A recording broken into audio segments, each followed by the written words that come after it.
Episode 100. Mm-hmm.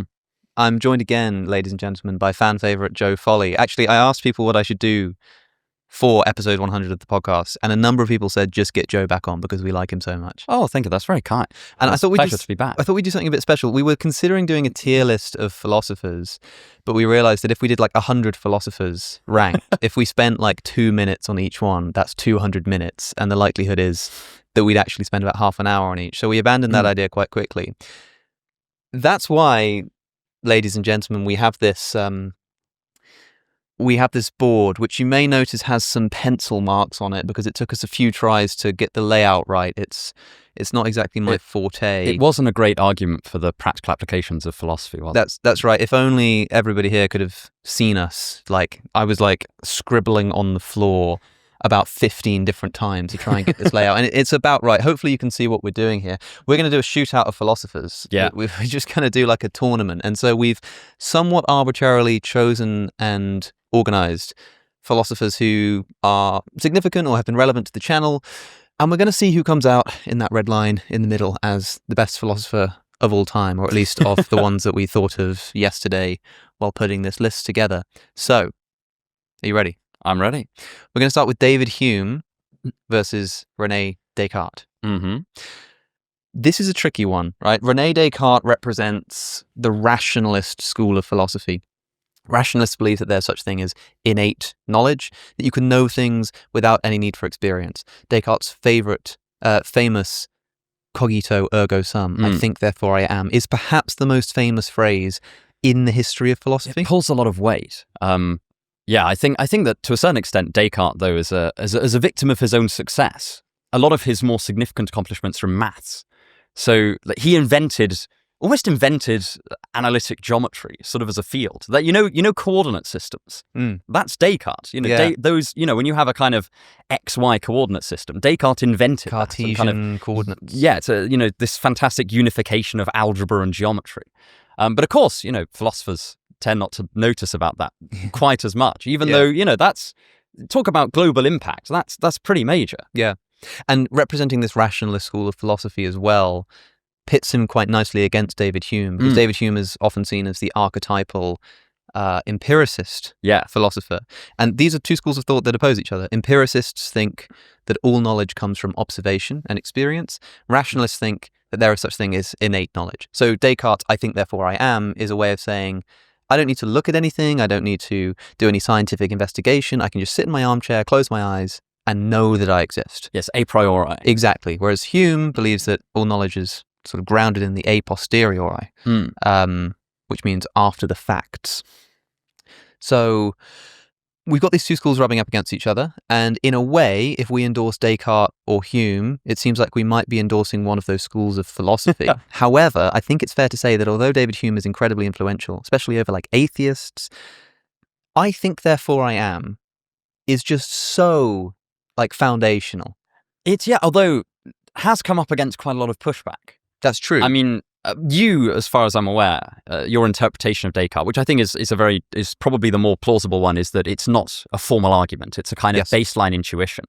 And I think that's probably the strongest way of conceiving of it, because I think therefore I am, if you put it in propositional form as there is some, or in order to doubt, there must be some doubting going on. In order for there to be doubt, there must also be a doubter. Therefore, if I am doubting, then I exist. I doubt, therefore I am. Or I think, therefore I am, as it's later put. Then the argument doesn't quite work, because the second premise is fine. It's very plausible. If there's doubt, there must be a doubter. Very few people would dispute that.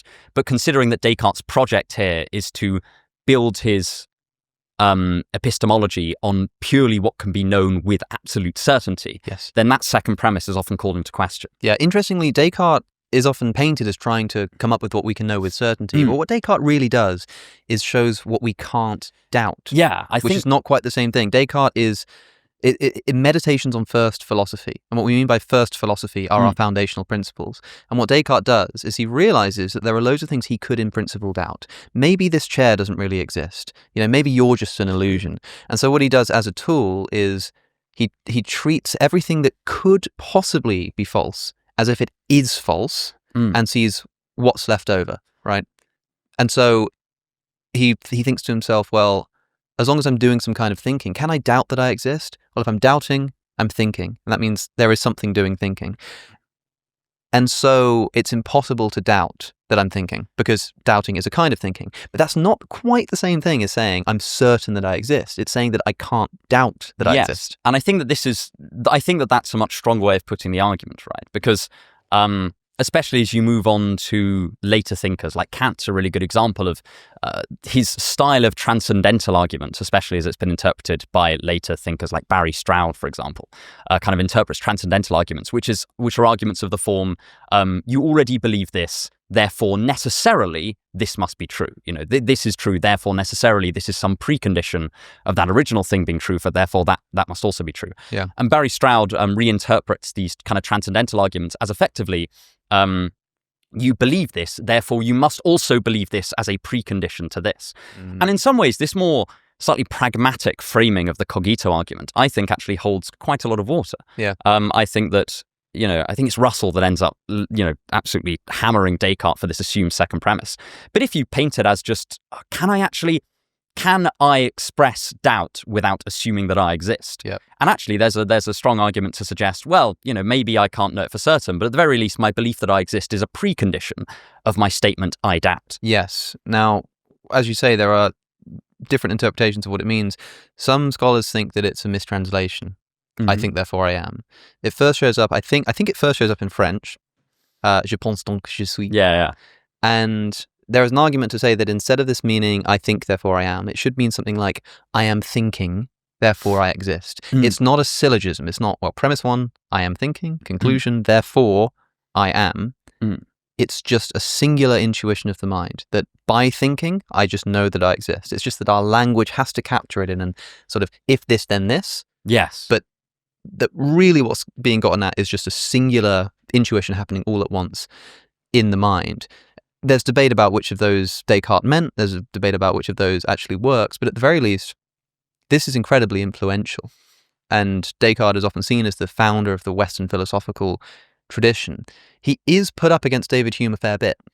I can imagine so. I mean, but Hume doesn't have that same position in the history of philosophy as, like, the father. You have a bit of beef with Hume though as well. I do. I think Hume's overrated in many respects.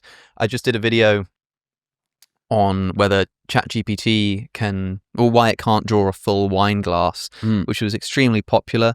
Can't remember where I got the idea for that video actually. now that it comes to it, some clever clogs decided to send me a text, and I exposit some of Hume's views there. But Hume thinks that all knowledge comes from the external world.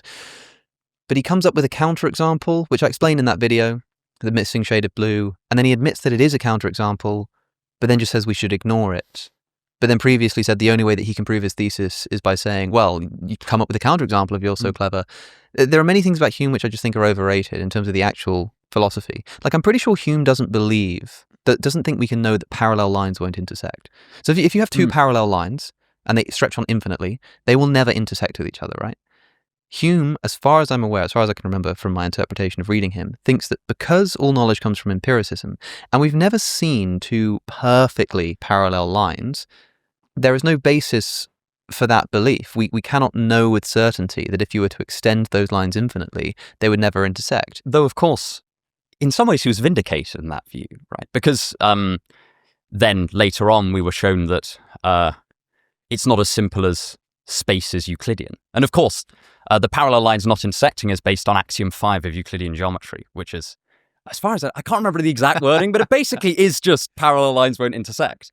And of course, general relativity theory has shown us that actually no, parallel lines in terms of the actual geometric structure of space-time as, oh God, I always get this wrong, a 4-dimensional Riemannian manifold, I think, is the technical terminology for it. I don't know the maths behind it. Sorry, everybody. There's going to be a lot of this today. It's so far over my head. But effectively, one of the consequences of this non-Euclidean view of space-time is that actually, given the right gravitational conditions, parallel lines can intersect. Or parallel lines in as much as I think that technically parallel lines there are conceived of as beams of light in a vacuum. Having said that, I don't think that's what Hume had in mind. No, absolutely not.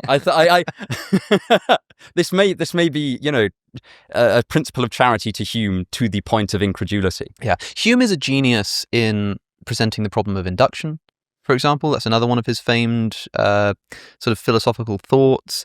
And it is extremely clever to sort of realize this, to explain it. It's brilliant. He does then just say, I have no solution to this. I do believe in induction, but I have no rational warrant for it. And then basically says to the reader, like, if you can come up with something, let me know. It seems like, though, right? So if anybody who's familiar with Hume will know that induction, which is deriving truths about unobserved things from observed things. So I've observed the sun rising every single day, and I conclude that the sun will rise tomorrow. That's something I haven't observed, but I conclude the unobserved from the observed. That process is called induction, as opposed to deduction. Like a deductive inference is one that necessarily follows. Like, all men are mortal, Socrates is a man, therefore Socrates is mortal. That's a deductive inference. But if we say every single swan I've ever seen is white, therefore the next one I see will be white, doesn't necessarily follow, but it's like an inductive inference. And Hume says that any kind of inductive reasoning is completely unjustified. Probably don't have time to go into why exactly.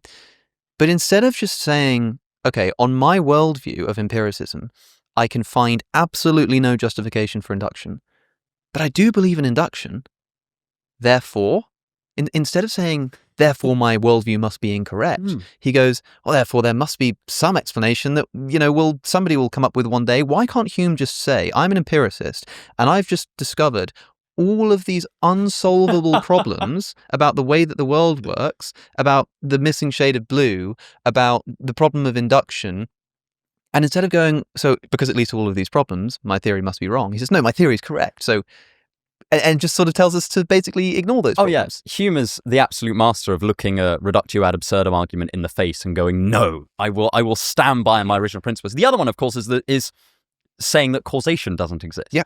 Which seems absurd, right? This idea that actually we never observe one thing causing another. We only ever observe two events happening next to one another in constant regularly. Conjunction, yes. And thus we observe we infer a necessary connection. But all of it, because Hume says, there's no, I can't justify causation because I look at the objects. I look at one billiard ball hitting another, and I can't this causal principle. I can't find it in the ball. I can't find it in the other ball. I can't find it in the snooker cue. Like, I can't find it anywhere. But that assumes that it is something that's subject to empirical observation. And so it's the very fact that he's an empiricist that makes him rule out the possibility that causation can just exist as an immaterial principle of the world. Now, there is an argument that you could make that says induction, Hume's right, on empiricism, induction can only be justified or can't be justified on empiricism.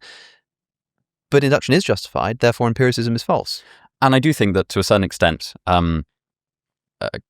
Kant does so much justice to a lot of what's good about Hume while recapturing a lot of more common sense notions, recasting causation as a synthetic a priori aspect of the phenomenal world and stuff like that. I think that, I really like Hume because I think that he is possibly the greatest skeptical thinker. Yeah, that's the thing, man. He really someone is. Like Pyrrho, even more skeptical than Descartes by far. Descartes plays with skepticism, but Hume is all throughout his works is saying, here are the limits on what we can know. But do you think, as Descartes' entire project is a radical skepticism? Like Hume never doubts the validity of his senses. He never doubts that 2 + 2 = 4. Descartes even doubts that. Descartes pushes this doubt as far as he possibly can.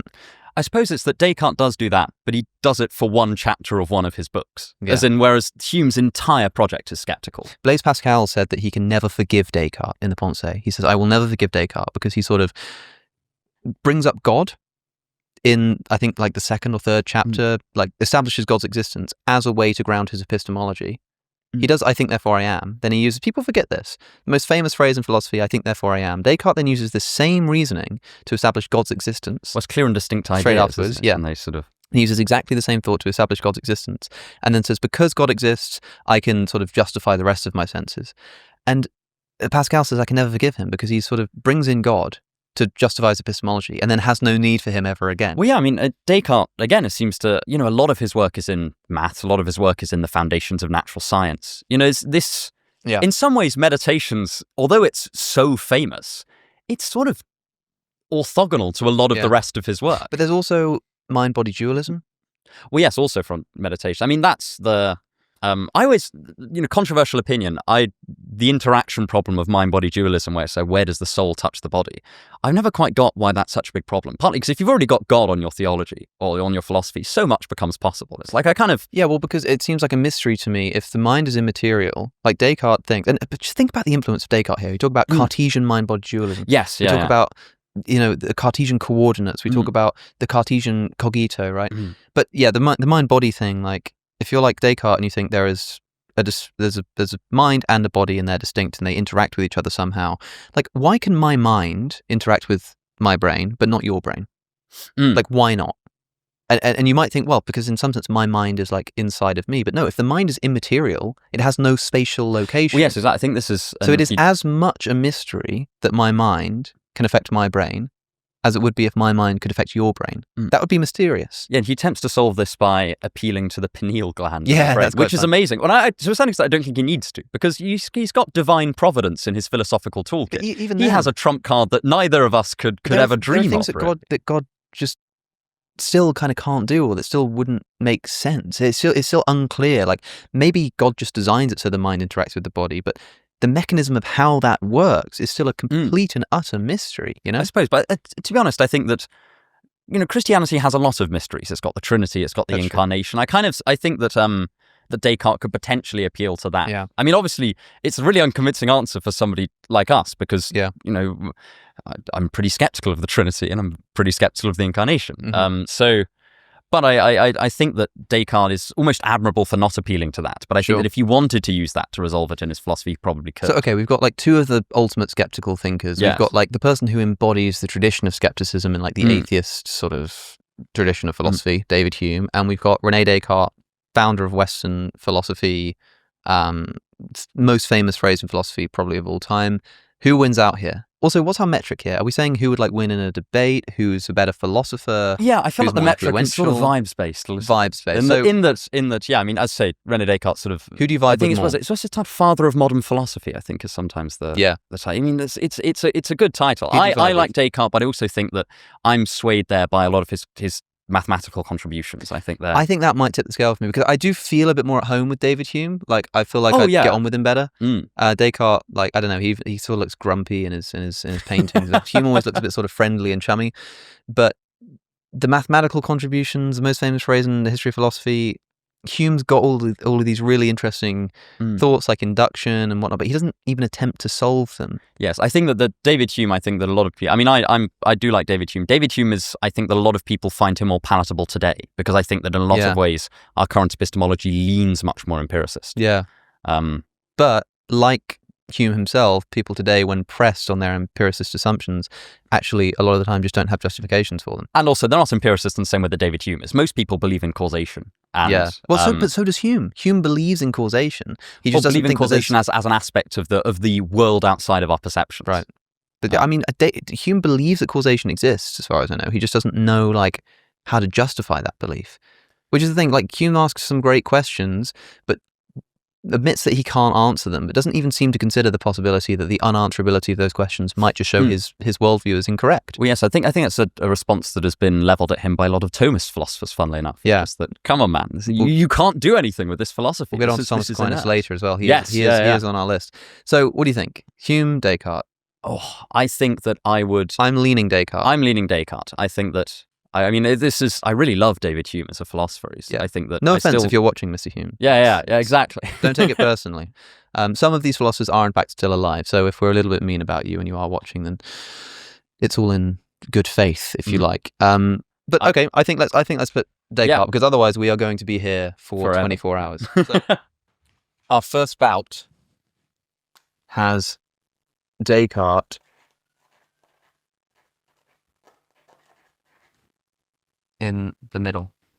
Fantastic. By the way, for those who are just listening on Spotify or Apple Podcasts or whatever, On the video version of this podcast, we are showing a visual of this overall tournament of philosophers and how it all goes. Hopefully you can keep track. We will explain where we're at for those who are just listening, but you might want to, if you want the visual, then hop over to YouTube. We should have put a betting pool on or something like that. Yeah, man, we should have done. we still could before this goes out. Do you know what? I took a picture of this before we started, and I will stick it onto like Twitter and Instagram and see who people think will come out on top. And I tell you what, we'll put the results of that poll on screen, if that's all right. Note it down. Note down the timestamp. Remember to do that. We'll take a vote on who people think is going to win. Who do you think people will think will win out of the list we've got? I think Aristotle will get a lot of votes. Aristotle. Nietzsche will get a fair amount of votes. Jesus Christ will be up there. Oh yeah, I mean, in terms of influence, there aren't many more influential thinkers than Jesus Christ. Yeah. If you believe he exists, of course. I don't know where you stand on that at the moment. Yeah, Jesus definitely existed. About as certainly as Dostoevsky did, who I can imagine will also get a few votes. I'm very much in the Jesus existed camp. Yeah. Okay. What should we do next? We've got a bunch to choose from. Why don't we look at Plato versus Aristotle?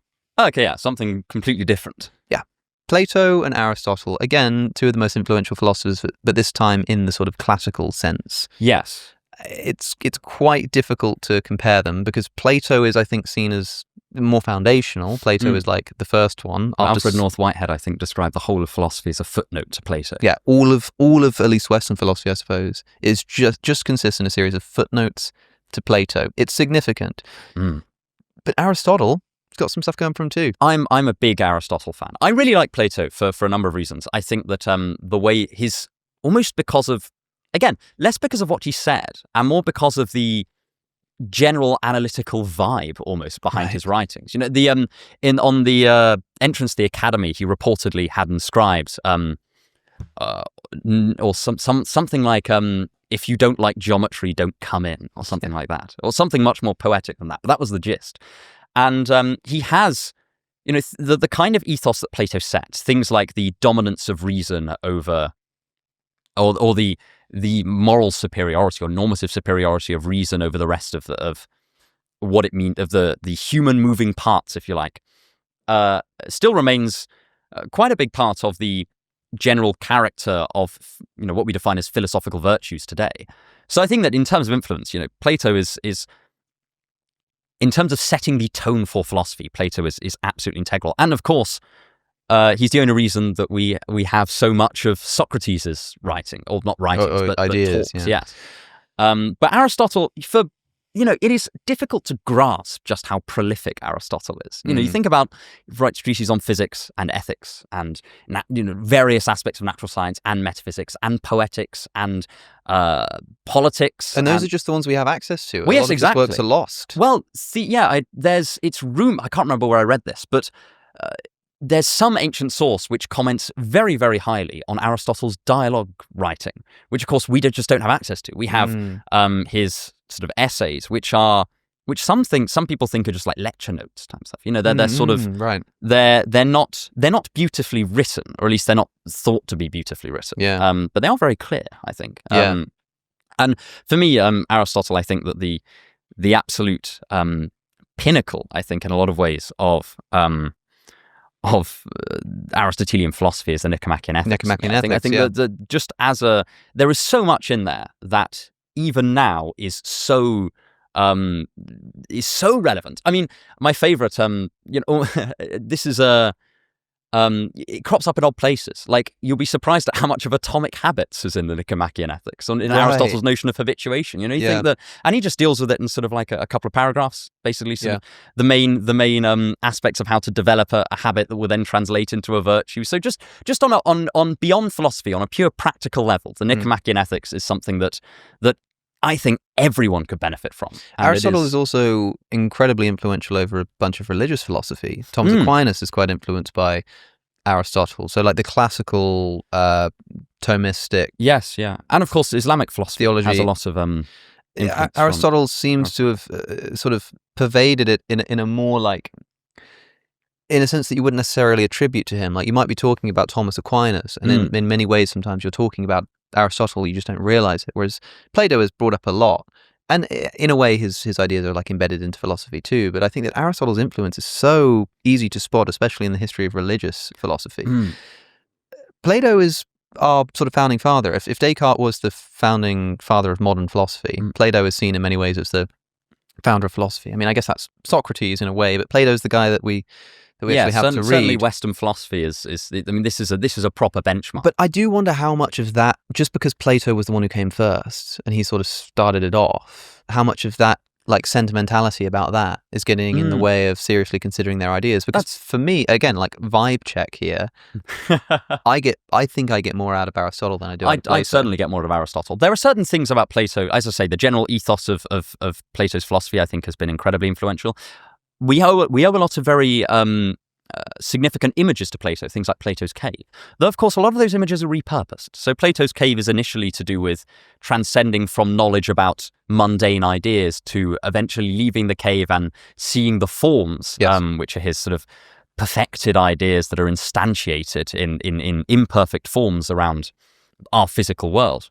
And then finally seeing the sun and gazing upon the form of the good, which is almost the highest of the forms in his metaphysics, epistemology. It's all kind of one in ancient philosophy anyway. Yeah. But so that's the kind of famous cave image, but that's not necessarily how it's used today. I think it's just kind of people like the image. Yeah, it's like fun, you know. So yeah, and it's a very compelling image. But I think that again, the influence of the image itself, I think, is pretty divorced from how Plato was using it. Aristotle's influence over his sort of exposition of virtue ethics is also, it hasn't been quite as popular in like recent years exactly, but I think virtue ethics is kind of making a bit of a comeback. Well, was it? It fell out of fashion for ages, and then Elizabeth Anscombe did so much. Seems to kind of be did so much work, and Anscombe is her own gene.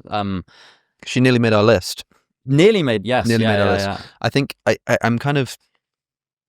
I mean, again, I'm leaning Aristotle here. I'm certainly leaning Aristotle. I mean, I think hands down for me personally. Hands down. Yeah, I really like Plato. I just think that Aristotle, for the prolific nature of his writings, the variety of subjects, and how often you will be reading a relatively modern bit of philosophy and then go, oh, this reminds me of something in Aristotle. Yeah. And almost, this Aristotle's thought, I would say, just spreads out and pervades so far beyond himself, even in its details, in a way that there are certainly, Plato again is hugely influential, but for me, I think Aristotle edges him out. I think so too. I'm impressed with the ethics as well. The Nicomachean Ethics is wonderful. Virtue ethics, influence over religious philosophy for me. And of course, Aristotelian logic. I mean, that bears less of resemblance to our modern logical systems. Just the word Aristotelian is such a fun word to say. It's so much better than like Platonic. Although Platonic is fun, but it often gets mixed up with like, I don't know. It's like Aristotelian. It's like one of my favorite words in the English language. It's just such a fun extension of his name. So he's kind of got it all going for him. Even just the way it looks written down is pretty spectacular. So it's all pointing to Aristotle for me. And I think the thing is, it seems so almost sacrilegious to be like, oh yeah, we're knocking out Plato in round one. This is, but we've got it. It's true. It's the nature actually, of the game. I think this is why. This is one strength of this over a tier list, is that we can say, oh, well, Plato's only not there because he's been edged out by Aristotle. Plato's still a phenomenal force. It is an instant knockout. And in fairness, we've tried to design this so that we get some good matchups. It would have been interesting to see like Plato against some other philosophers perhaps, but I think Plato wins out against... Well, Plato would win out against almost everyone else on the left-hand which side. Is why putting him against Aristotle, I think, you have to... I mean, we've got the likes of Peter Singer and Nietzsche and Schopenhauer and Dostoevsky, and these are great, but like putting them up against Plato, I think the only person who can hold a candle on our list really is Aristotle or maybe Jesus of Nazareth, So I think we've got to we've got to get it done at the beginning, otherwise we might have ended up with Plato versus Aristotle as our final. Well, yes, exactly. So let's get it out of the way. I think Aristotle. Is our winner. Okay, I'm going to stick this on. This is all totally arbitrary, by the way. Oh, yeah, this is... Don't take this too seriously.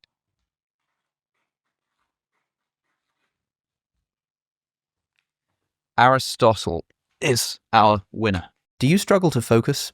I know I do sometimes, and especially given the nature of my work, it can be incredibly frustrating when I'm seemingly unable to just sit down and get on with what I'm supposed to be doing. Luckily, people like me are exactly who today's sponsor, Brain FM, was created to help. Brain FM is an app for professionals seeking productivity boosts. They create science-backed music to help you relax easier, sleep deeper, and focus better. Opening the app, I've got 4 options: focus, relax, sleep, and meditate. So suppose I'm trying to get some sleep, I can then choose between what kind of sleep I'm trying to get. Do I want a deep sleep, or am I just going for a power nap, or do I just want to wind down before I go to sleep? There's even an option for guided sleep if I want assistance in trying to drift off. Whatever I choose, Brain FM will give me some music specifically designed to help me get on with what I'm trying to get on with. And I can customize the music that Brain FM will give me, either by choosing from different genres or selecting the different kinds of natural sounds that will play alongside the music. You can even customize the level of neural effect of the music. So you might want to pick low if you're sensitive to sound or easily get headaches,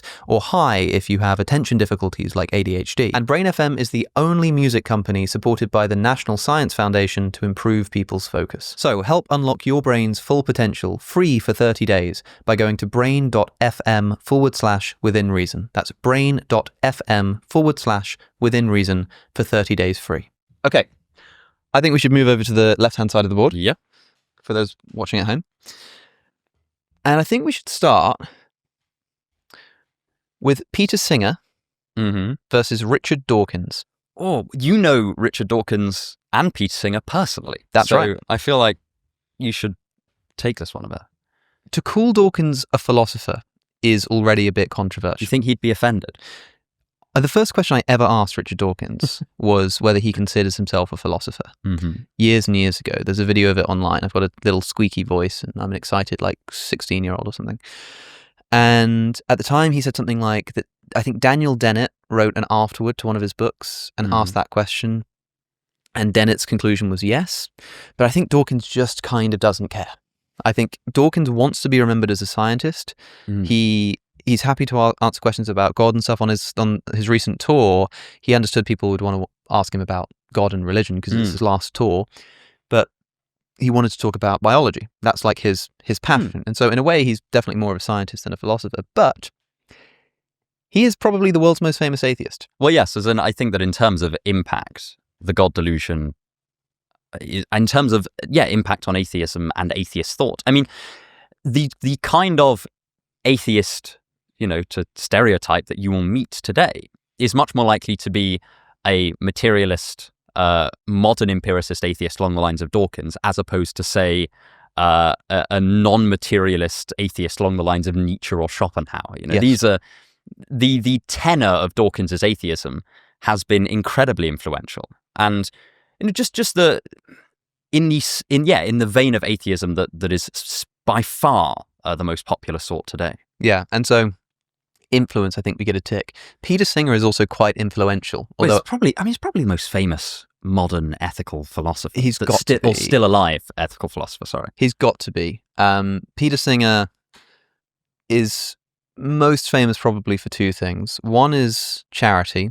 His originally Famine, Affluence and Morality, I think the essay is called. Yes. The Life You Can Save. The drowning child analogy, which regular viewers of this channel will be familiar with. If you are walking down the street and you see a child drowning in a shallow pond, and I said I could wade in and save that child, but I'll ruin my shoes, and my shoes cost me $50, so I don't want to do it, you would think I'm a moral monster. You'd think I was evil. But if Oxfam come to my door and say, if you just donate $50, we can, set up a malaria net somewhere abroad in Africa and save X many children from getting malaria, and you say, you know what, no thanks, because I want to spend this $50 on my shoes, people are just kind of okay with it. And confronting us with that question of what's the difference is really important.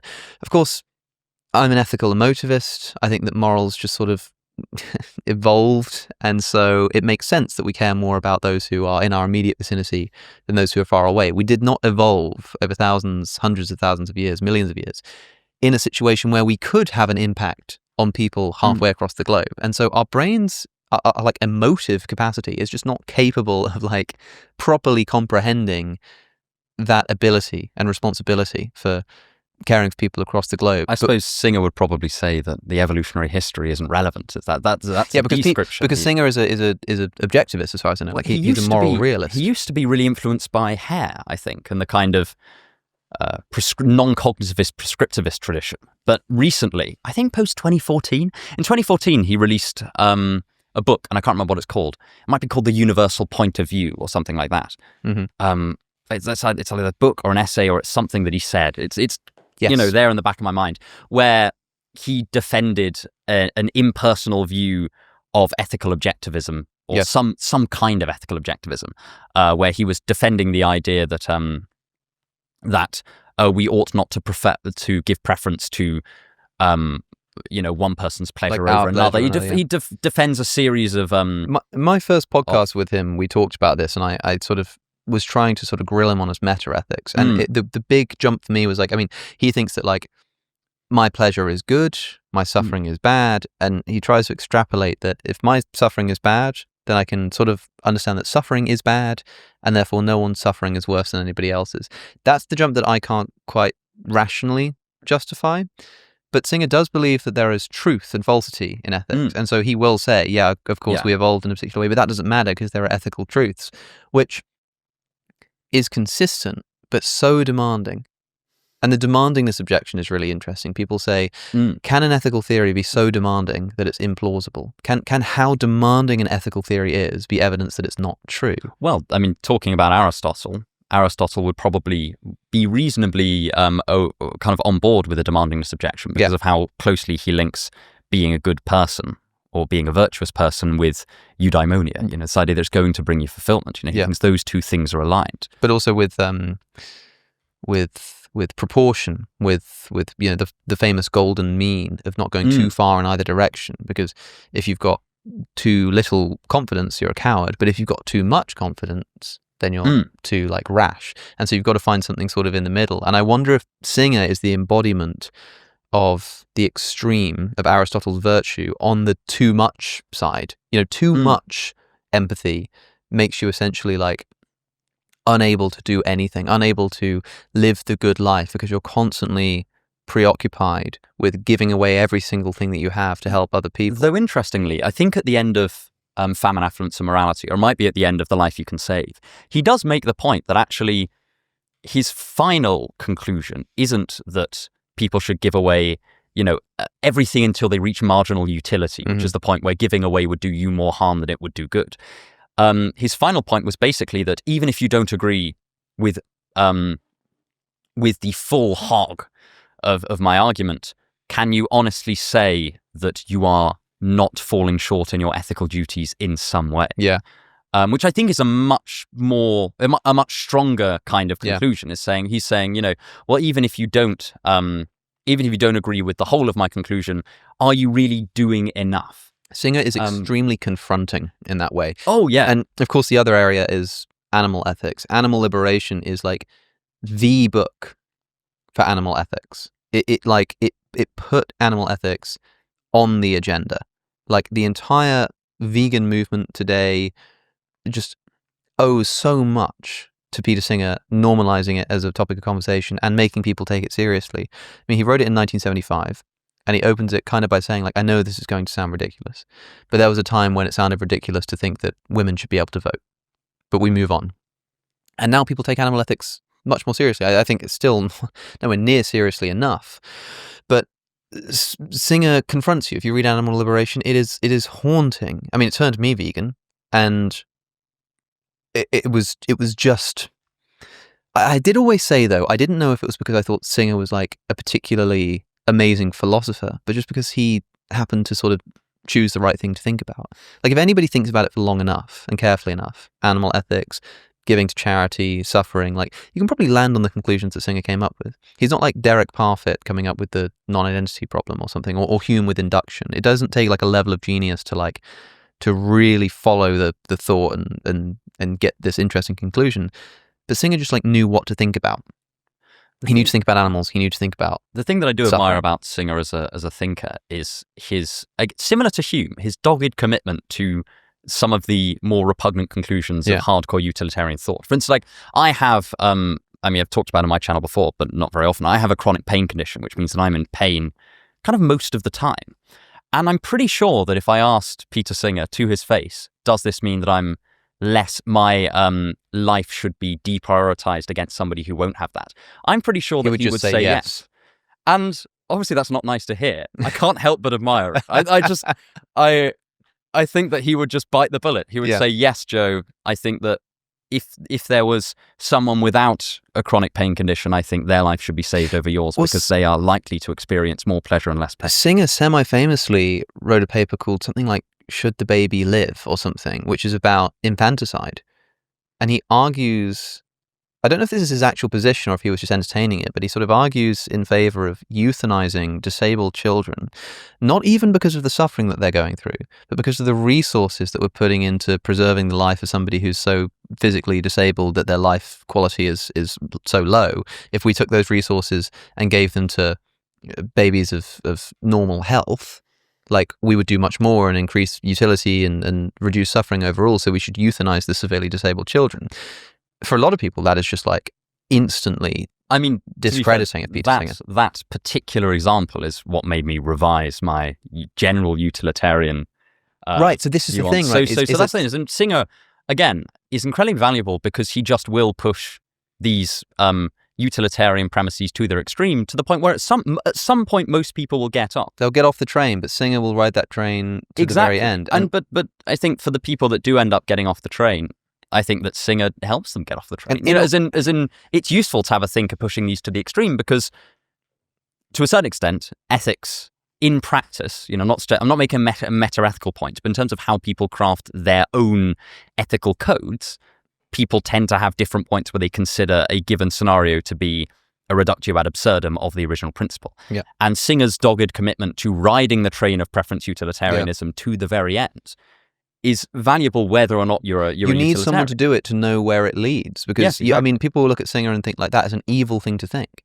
And that might be true, but it's also like, that's informative. Because if you think it's an evil thing to think, you learn something. And if you read Singer's essay and think that he is correct to conclude that we should do that, then you realize that the philosophy is evil. And you've just sort of discounted at least his version of utilitarianism, which is so useful and important. It's useful to know. I mean, another criticism of Singer that's been leveled at him by other utilitarians is that he may not give quite enough attention as you might want to what long-term effects altering certain moral principles might have. For instance, you can make a counter argument against Singer's point about infanticide using utilitarian principles by saying, well, hang on a sec.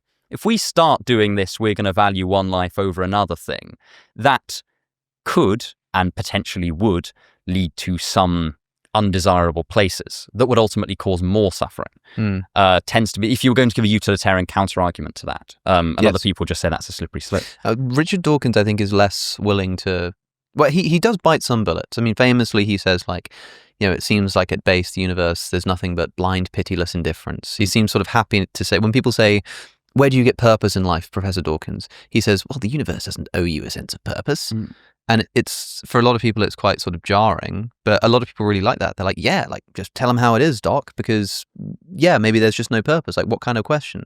He says, like, asking, why is a bit like asking, what is the color of jealousy? You can formulate it into a question, but it doesn't actually make any sense. There's no answer to it. And for a lot of people, the most foundational question is, what is the purpose of life? And for Dawkins, it's not even really a legitimate question.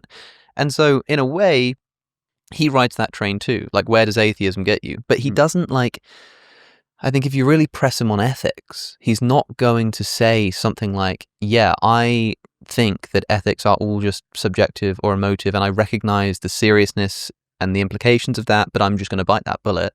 He will just sort of say, well, like, I suppose it's sort of, yes, I suppose it's subjective, but I think this, and I think, like, he doesn't sort of have the same philosophical feeling when he bites the bullet. It's more of like on a personal level he bites the bullet, but he doesn't sort of embody the philosophy of the bullet that he's bitten. I feel like Richard Dawkins would be very at home in either Cambridge or Vienna in the 1920s. As a right, philosophical system, sure. I think that I don't know if Richard Dawkins has ever read Language, Truth and Logic. I think he'd really like it. I think it would, because I get this vaguely logical empiricist vibe from him. It wouldn't surprise me if he must have read it. He must have read it. I mean, he's familiar with A.J. Ayer. He's at least familiar with his ideas. Well, he tells the story of A.J. Ayer being at dinner at an Oxford formal, and I think he says grace. So he leads people in grace and says a prayer, and somebody says to him you don't believe in God, how can you say grace? And Ayer says, I'll never utter a falsehood, but I have no issue with making meaningless statements, and I think there's something in that. Dawkins is familiar with that. He seems to know who Ayer is, and like you say, his influence seems present in Dawkins' thinking. It is very what's the evidence for that? Well, I mean, I think that it probably came through Popper, because Popper's so influential in scientific methodology and famously has this falsification principle. It's the thing that separates science, and depending on which point in Popper's thought you're talking about, what separates stuff worth talking about from not talking about, the falsification criteria tends to come up. And Dawkins seems like he might be some kind of logical positivist, but it's probably more just that he's a scientist. And what do scientists do? They look for empirical evidence for things and they come up with theories. And then he looks at God and he considers God to be a scientific topic. People say, is whether God exists really a scientific question? Isn't it a philosophical question? And Dawkins always says, well, it's definitely a scientific question, because a world in which a God exists is incredibly different from a world in which a God doesn't exist. And I'm thinking to myself, you sure about that? Because if there is the theist will say, of course they're very different in the sense that the second one doesn't exist at all. If you believe that there is a system, a sort of universal system that can work without a God, why would it look any different? Why would it have to look any different? And it seems to me the question of God's existence is much more philosophical than scientific. I've made the argument in the past about how scientific laws don't apply to the origin of scientific laws. I've used this analogy a few times now, but the discovering of the book of Shakespeare's sonnets, where you're trying to uncover where it came from, and you start studying the book, and you discover all of these laws, like the law of iambic pentameter, the law of punctuation, the law of capitalization, the laws of grammar. And you start discovering all of these things. And somebody says, where does the book come from? You say, well, we don't know yet, but look at all of these laws that we're discovering. One day, these literacy laws will explain the origin of the book. That would be a category error. And I think people do the same thing with science explaining the origin of the universe. Scientific laws describe what happens in the universe. Will they be able to describe the origin of the universe itself? I don't think so. And Dawkins just seems optimistic that one day, I'm sure that will happen. I think that's I imagine that. I mean, that's a point that Dawkins would disagree with someone like Hume on. Hume just thinks, I don't know. As in Hume would say that the analogy with God would be that if there was only ever one book, and you didn't know as a general principle that people wrote books, and that was a kind of, you only had access, in the same way we only have access to one universe. And he would say, well, no, in that scenario, if you only ever encounter one book, you can't establish empirically the principle of whether people write books or whether agents write books. And as a result, you would have to remain agnostic. I mean, Hume is far more agnostic than atheist. And I think that Dawkins is sometimes more agnostic than... He's more not believe that God than believe that not God. Sometimes. So I think that occasionally it seems to waver back and forth in his writings at least. But that kind of isn't that uncommon. The thing is, I'm just not sure how much Dawkins is interested in philosophy. No, I think he'd almost be offended if we put him... Yeah, I did once ask him... He asked me... You said once, Alex, that I could have done more on Thomas Aquinas' arguments in the God delusion. And he asked me, what do you think I could have done? And we were about to leave this event in Oxford, and he was literally about to leave. And I called him and I said, oh, well, you could have, for instance, separated out the different kinds of causation. You treat them as if they're all one kind of argument, the first three ways are all the same, but there are different kinds of causation. And he says, well, do you think there are different kinds of causation? I said, yeah, I think there are actually. And he said, like what? And I thought, oh gosh. So I, as quickly as possible, tried to explain the difference between hierarchical and temporal causation. And I sort of gave this little explanation. And then Dawkins said to me, I don't know if I can quote this. He said to me, what the fuck has that got to do with anything interesting? Thank God I'm not a theologian. And then he walked off. There's, to reconstruct a philosophical position out of that. That sounds like a methodological naturalist position. Like, I mean to say, those were the last words he spoke to me that evening. He said those words and then he walked away. And that was it. And I was left there like, I'm trying to explain like the causal chain thing. I'm trying, and so like I'm between a ladder and so I'm like, so if I'm like holding this thing and I'm sort of I'm stood there like with my hands up, sort of trying to explain this thing, and he says that and then walks away, and I'm just like, fair enough. In a way, that's kind of based, because like, is that kind of like, what's that got to do with my life? Like, I don't really care. He wasn't being rude, by the way. It was just like, he's just like, yeah, but that's not like, why would anybody want to read that? Why would anybody want to look at that? But the philosopher's going to go, because that's what philosophy is, that's what it, like in my first ever podcast with Richard Dawkins, I asked him about his chapter on morality in Outgrowing God. And he sort of says some things. He sort of describes moral history. And I say, but there's a difference between just describing moral history and justifying moral principles. And at one point he says, you're getting a bit too philosophical for me. And I thought, fair enough, you are a scientist. But you did write a chapter in your book about morality. It's like, I don't mind you saying, I'm just a scientist, but if you're going to make sort of moral claims, then I think you should, engage with the philosophy. And so similarly, if you're going to write a book about God's existence and deal with Thomas Aquinas in, I think, literally 1 page or maybe 2, and then when somebody says, there is more to this, and when you try to explain it, basically saying, what's that got to do with anything interesting? Or maybe nothing, but then don't write a book about it, And so I think that Dawkins sees himself as a scientist who has stepped into philosophy almost by mistake by trying to apply the scientific method to the questions of God's existence, and is now spending the rest of his life trying to remind people that he is a scientist and not a philosopher.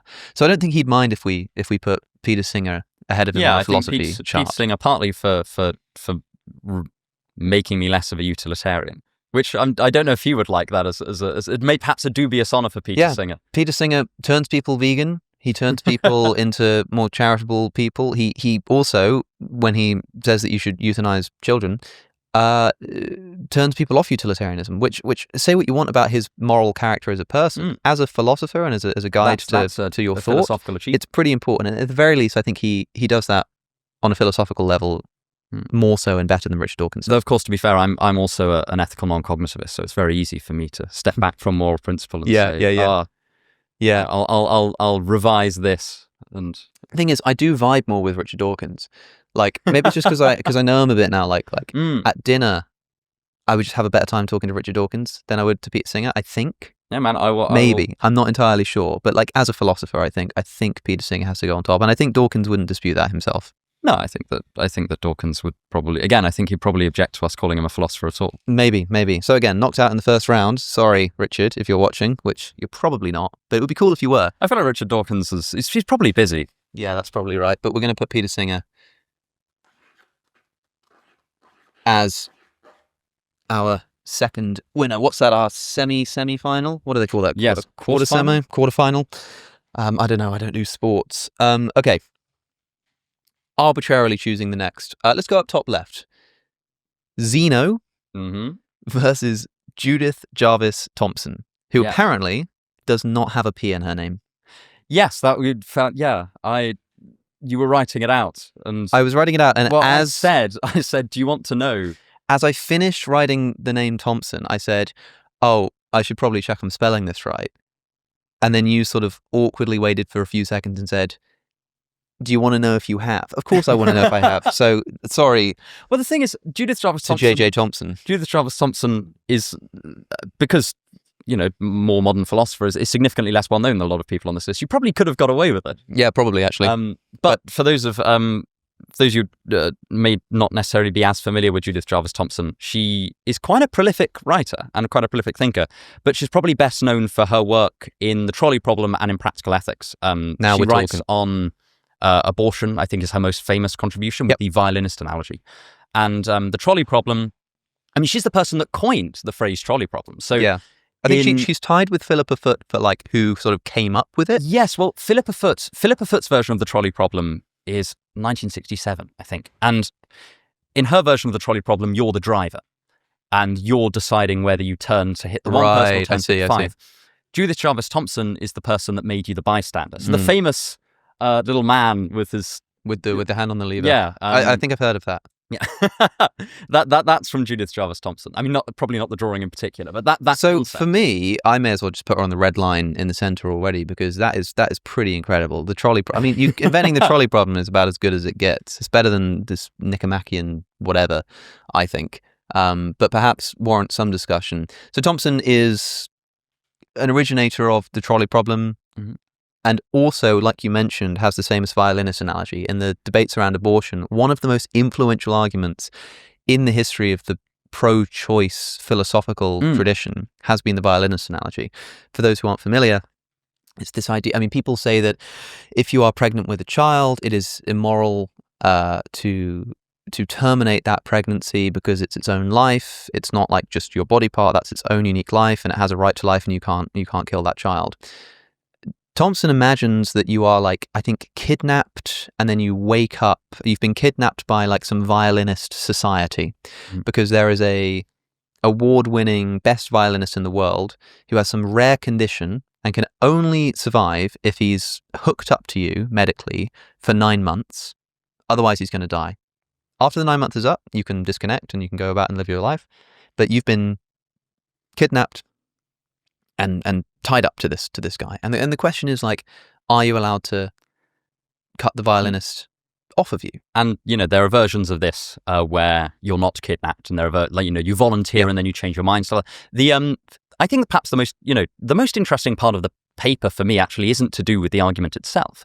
It's to do with the different levels at which she pitches it. So this paper was one of the first times that I was considering very seriously the distinction between considering something wrong and saying someone ought to be punished for doing it. So the violinist analogy, the level at which she pitches it at, I think in the original paper, isn't is the person doing something wrong? It's should they be prevented from doing so, or should they be punished if they actually do decide to unplug from the violinist? And I mean, this, I think, draws upon a distinction that we don't often discuss just generally in moral topics, which is the distinction between saying that something's wrong and saying that it should be illegal. Yes. The classic common sense example of this that some people use is adultery. Almost everyone agrees that adultery is wrong, yet broadly people don't think that it should be illegal. And, it's an interesting question as to why that is. Some people appeal to just a principled idea that I don't think it's the kind of thing the government should be getting involved in. Other people will say something like, I don't agree with the practical consequences of perhaps enforcing a law of this kind. Well, so it depends on your view of what law is. Yes, and exactly. what it's for. Like, is law there to moralize? Like, a lot of people would be upset with, like, when the law criminalized homosexuality, it's sort of even aside from whether you think homosexuality is moral or immoral, it's sort of like that seems like a private matter. Even if you think it's wrong, the law isn't there to moralize. The law is there to protect citizens against sort of threats from inside society and outside of it. That's what laws are for. And if that's the case, then adultery really sucks, but it's not the kind of thing that should be illegal. But then adultery does cause harm to children. It causes harm to spouses. So it's a bit of a grey area, but at the very least, it's two different questions. Do you think that cutting off the violinist is wrong? And do you think you essentially have a right to do it, even if it is wrong? Yes. Should you cut off the violinist and should you be punished for doing so are two different questions. That's and right. I think that Thomson draws that out incredibly clearly, and also in a way that I think perhaps isn't given enough credit generally in discussions. In moral discussions generally, you could, for instance, support the death penalty in principle but not in practice.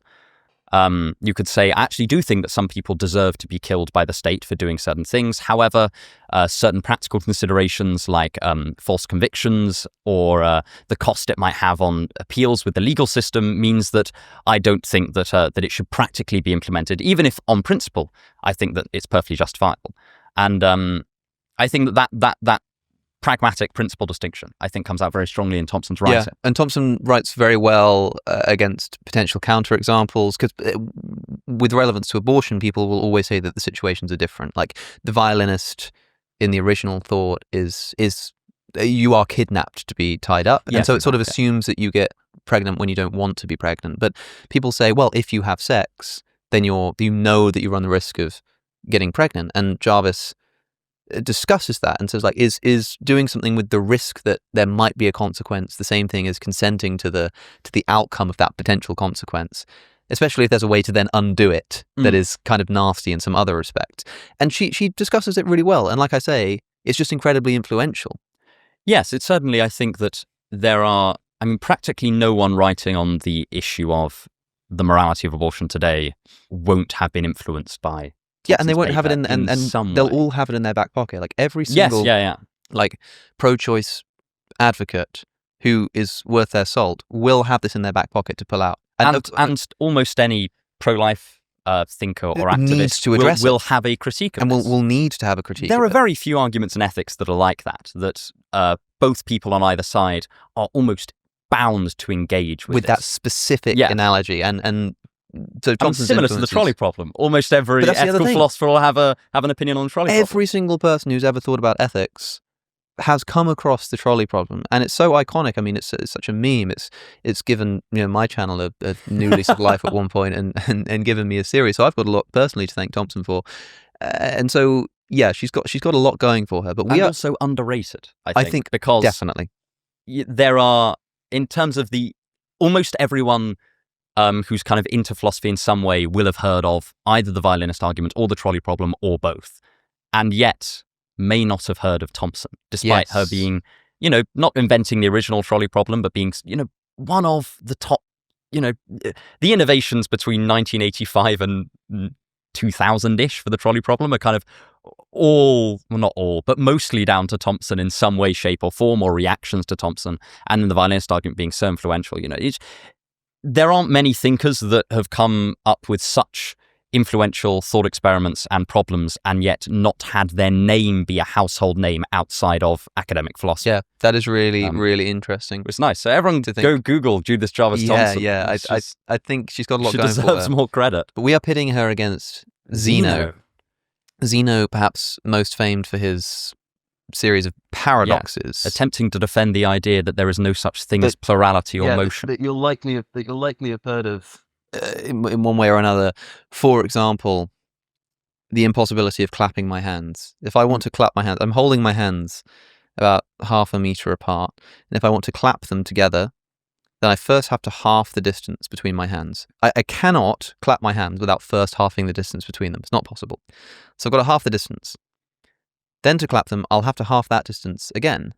Then I'll have to half that distance again. I can't clap my hands without halving the distance every single time. The problem is, it seems like I can infinitely divide the amount of space in between my hands. I can keep halving. There'll always be half left. There's no point at which you can't half the amount of space left between them. And thus, if there is an infinite number of times that you can half the distance, but you have to half all of the distances in order to clap your hands, you can't complete an infinite series. Yes, and since there's an infinite number of divisions, your hands can never clap. And yet, yes, and this is Zeno. Zeno's attempting to give a reductio ad absurdum argument for the concept of divisibility in motion. So he thinks that motion at a base level doesn't exist in the way that we think of it today. He thinks he's a student of Parmenides, who was an ancient Greek thinker, who thought that at a deep metaphysical level, everything is one indivisible, unmoving and unchangeable ball. I think he actually does give it the shape of a ball in the fragments that we have of his work. And Zeno's defending this proposition. A lot of the records that we have of Zeno's writings in Plato, in his dialogue, and I think it's actually called Parmenides. And Zeno gives, Plato treats some of these arguments in that dialogue. And yes, the idea is that Zeno's saying, well, motion can't exist because if it existed, my hands would never be able to clap. And he also uses the example of divisibility to say, well, if I have an object and I divide it in two and I keep dividing it and I can just keep dividing it ad infinitum, I will either end up with lots and lots of objects that are all zero amount of matter, an infinite amount of objects that are all zero amounts of matter, in which case, using his in his mathematical framework in ancient Greece, you would say, well, that will just sum to zero, so there was no object in the first place. Or I can infinitely divide it, and there are some bits of matter. Each one has a mass greater than 0. Mm-hmm. And then when I sum them all, I have an infinite amount of mass for the object. The universe.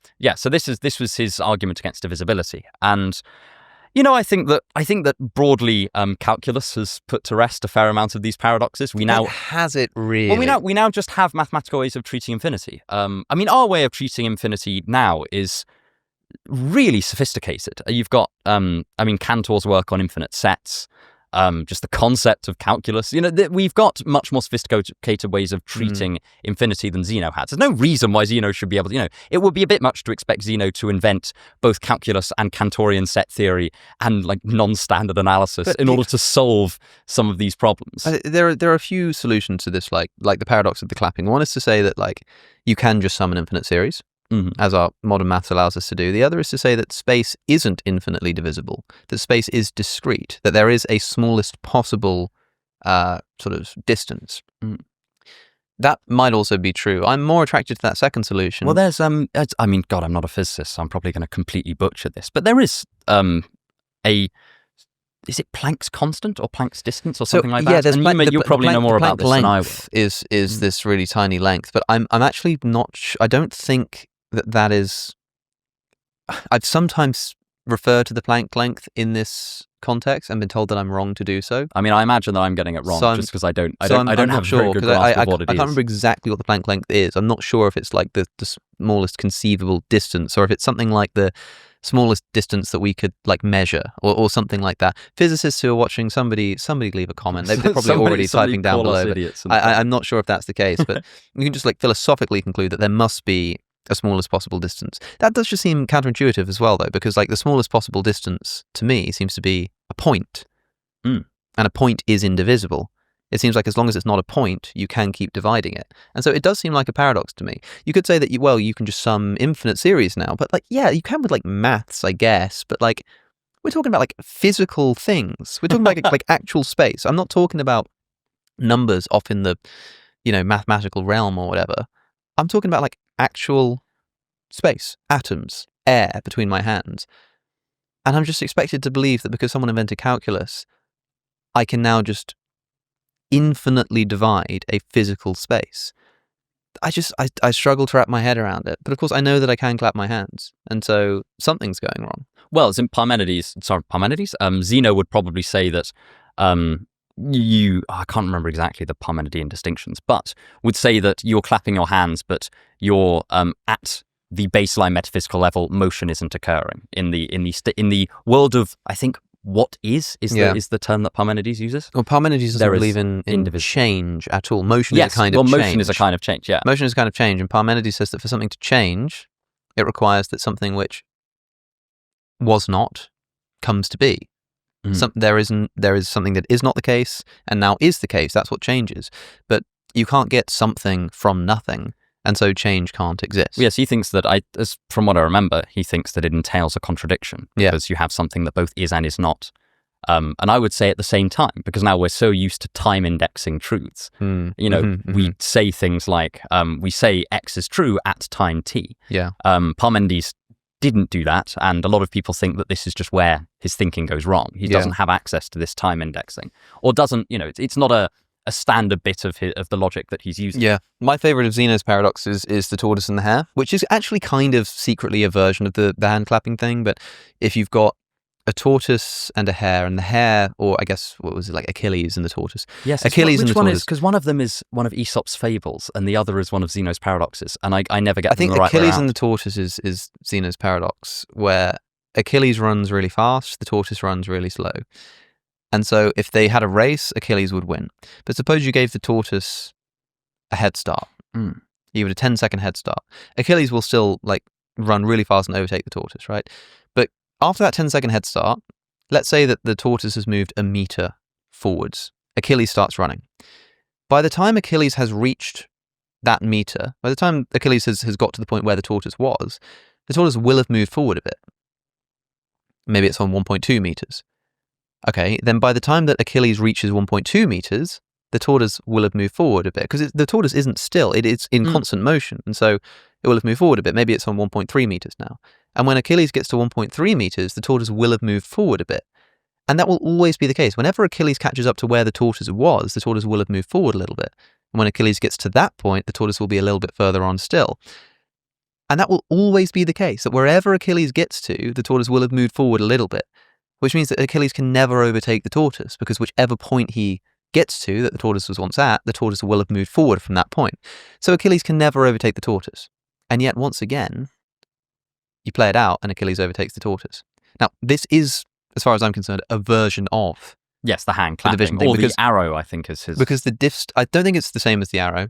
I think it's the same as the hand clapping, because the distance between Achilles and the tortoise gets smaller and smaller and smaller and smaller. Like the tortoise moves forward a little bit, and then Achilles catches up, and the tortoise moves forward a little bit less, and then Achilles catches up, and then a little bit less, and the tortoise the distance is getting smaller and smaller and smaller and smaller, and essentially, like, you could say it might not be halving, but it's going down by a third or an eighth or whatever the speeds are every single time. And the question is, will Achilles overtake the tortoise? That is when the distance between them becomes zero. So it's sort of like these hands trying to come together and getting over an infinite number of halving. Achilles catching up and the tortoise moving forwards. Every single time that gap gets a little bit smaller. And so you're basically still just dealing with two things getting closer and closer together that seem to overcome an infinite gap. I just think it's a more fun way of putting it, but it's the same problem. How the hell does Achilles overtake the tortoise, man? Like, I swear, I think about this a lot. I feel like this troubles you a lot more than it troubles me. I just don't understand how he overtakes the tortoise. I just don't know how he does it. Yeah, I suppose you could... I don't get it, man. You can either... I mean, I'm quite happy to accept sums of infinities. But I think this is just... But then again, I think this is more of a just kind of... I don't know. I think that it's more that using, doing... I mean, I'm not that good at calculus, but doing just even basic calculus... My intuitions are so accepting of the prospect of summing infinite series. I just don't get how that. I just don't get how that would help.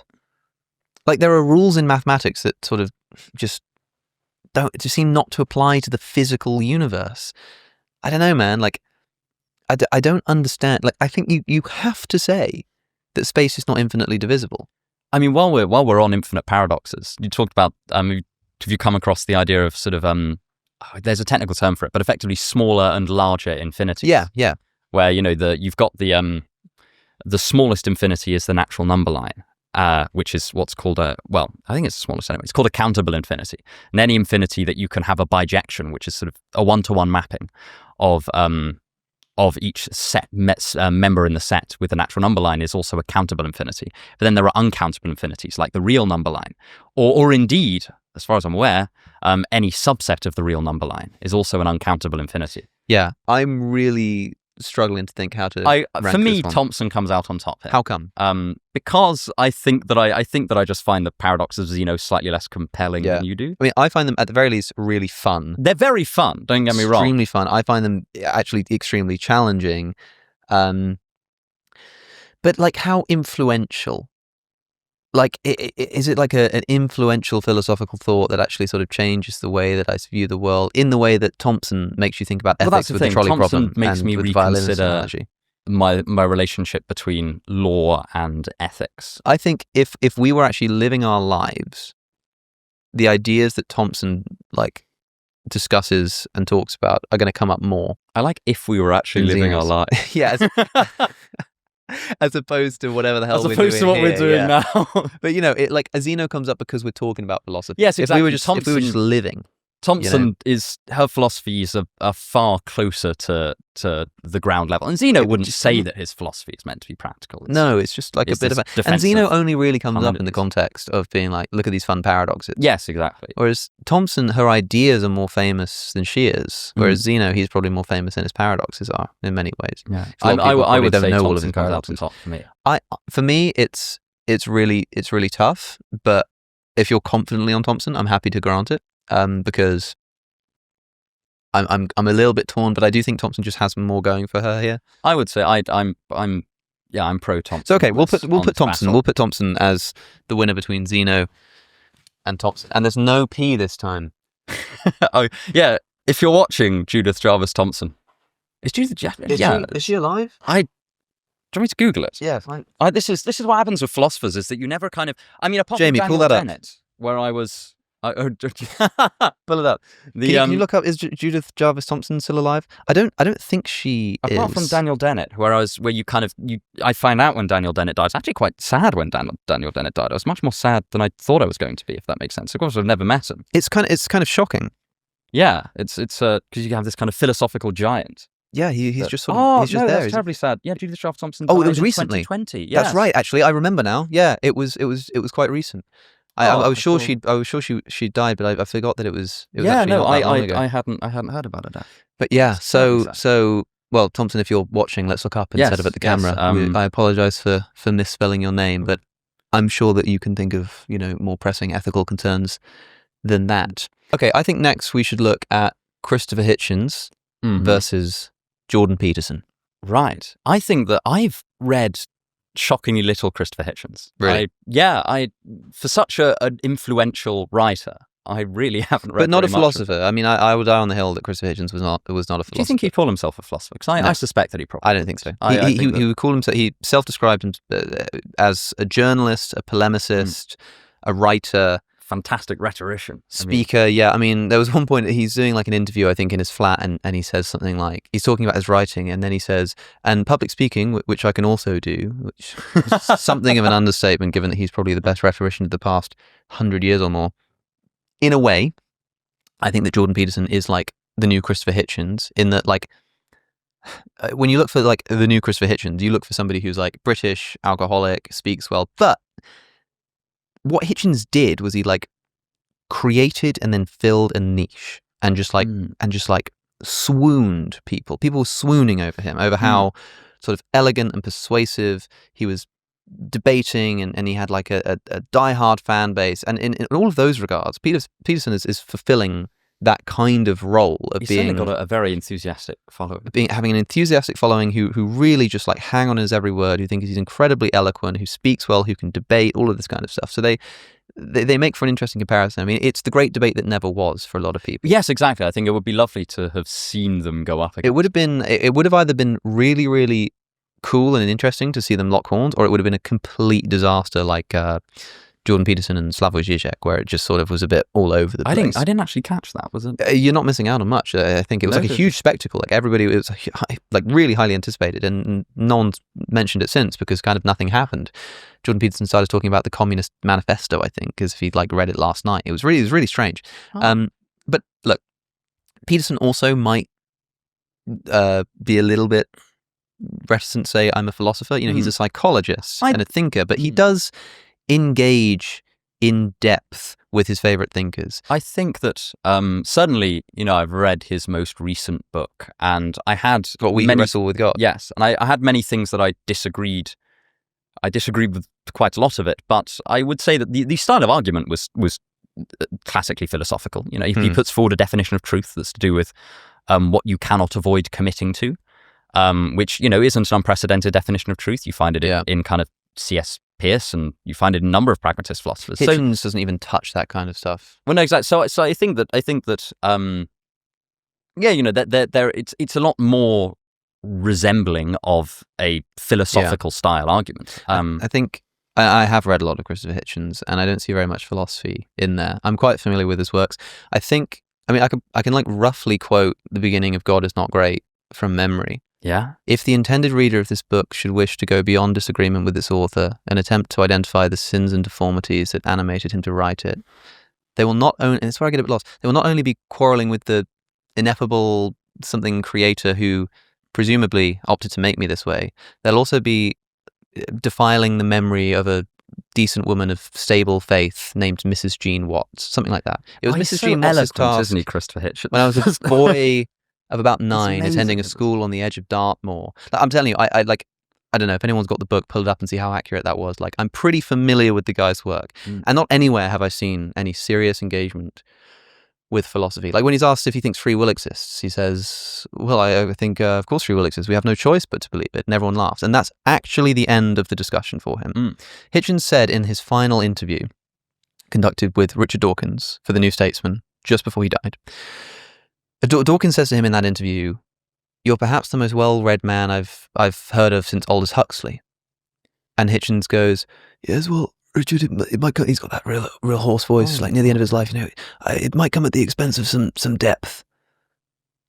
And he basically just admits to the idea that he's read incredibly widely, but not very deeply, as if it's sort of his job as a journalist is to sort of be aware of everything. And so, he knows who Nietzsche is, he knows who Thomas Jefferson is, he knows, but in the way that Peterson, I think he's got a video on his channel that's something like, 4-hour lecture on one paragraph of Nietzsche. He loves that kind of thing. He loves going absolutely right into the depth of every single word. Hitchens was the exact opposite. Like, I think if you asked Peterson what he thought about the philosophy of, someone like Thomas Jefferson, he'd probably just be like, I don't really know. I know a bit. I don't know if he knows about Thomas Jefferson, but he'd be happy to say, like, I know Nietzsche, I know Dostoevsky, I know Jung, and he really knows what he's talking about when it comes to those guys. Hitchens was the opposite. He knew about absolutely everybody, but how much did he actually understand their philosophical worldviews? Yeah, I mean, I think that, I have disagreements with the way that Peterson interprets Nietzsche and things like that. Yeah. But I think that, I would be much more comfortable describing Peterson's work as philosophical in tone. Yeah. And he makes philosophical arguments. There are plenty of thinkers that you can disagree with while still recognizing that the structure of their thought is similar to how philosophy is classically written. If Dawkins is the most famous atheist, Christopher Hitchens is the second most famous atheist. And because of the way he died... Jordan Peterson may or may not be an atheist. He might be the world's famous atheist, actually, yeah. Jordan Peterson's probably the most famous academic alive right now. Yeah, maybe Chomsky. I think he's more famous than Chomsky. Yeah? I think almost certainly.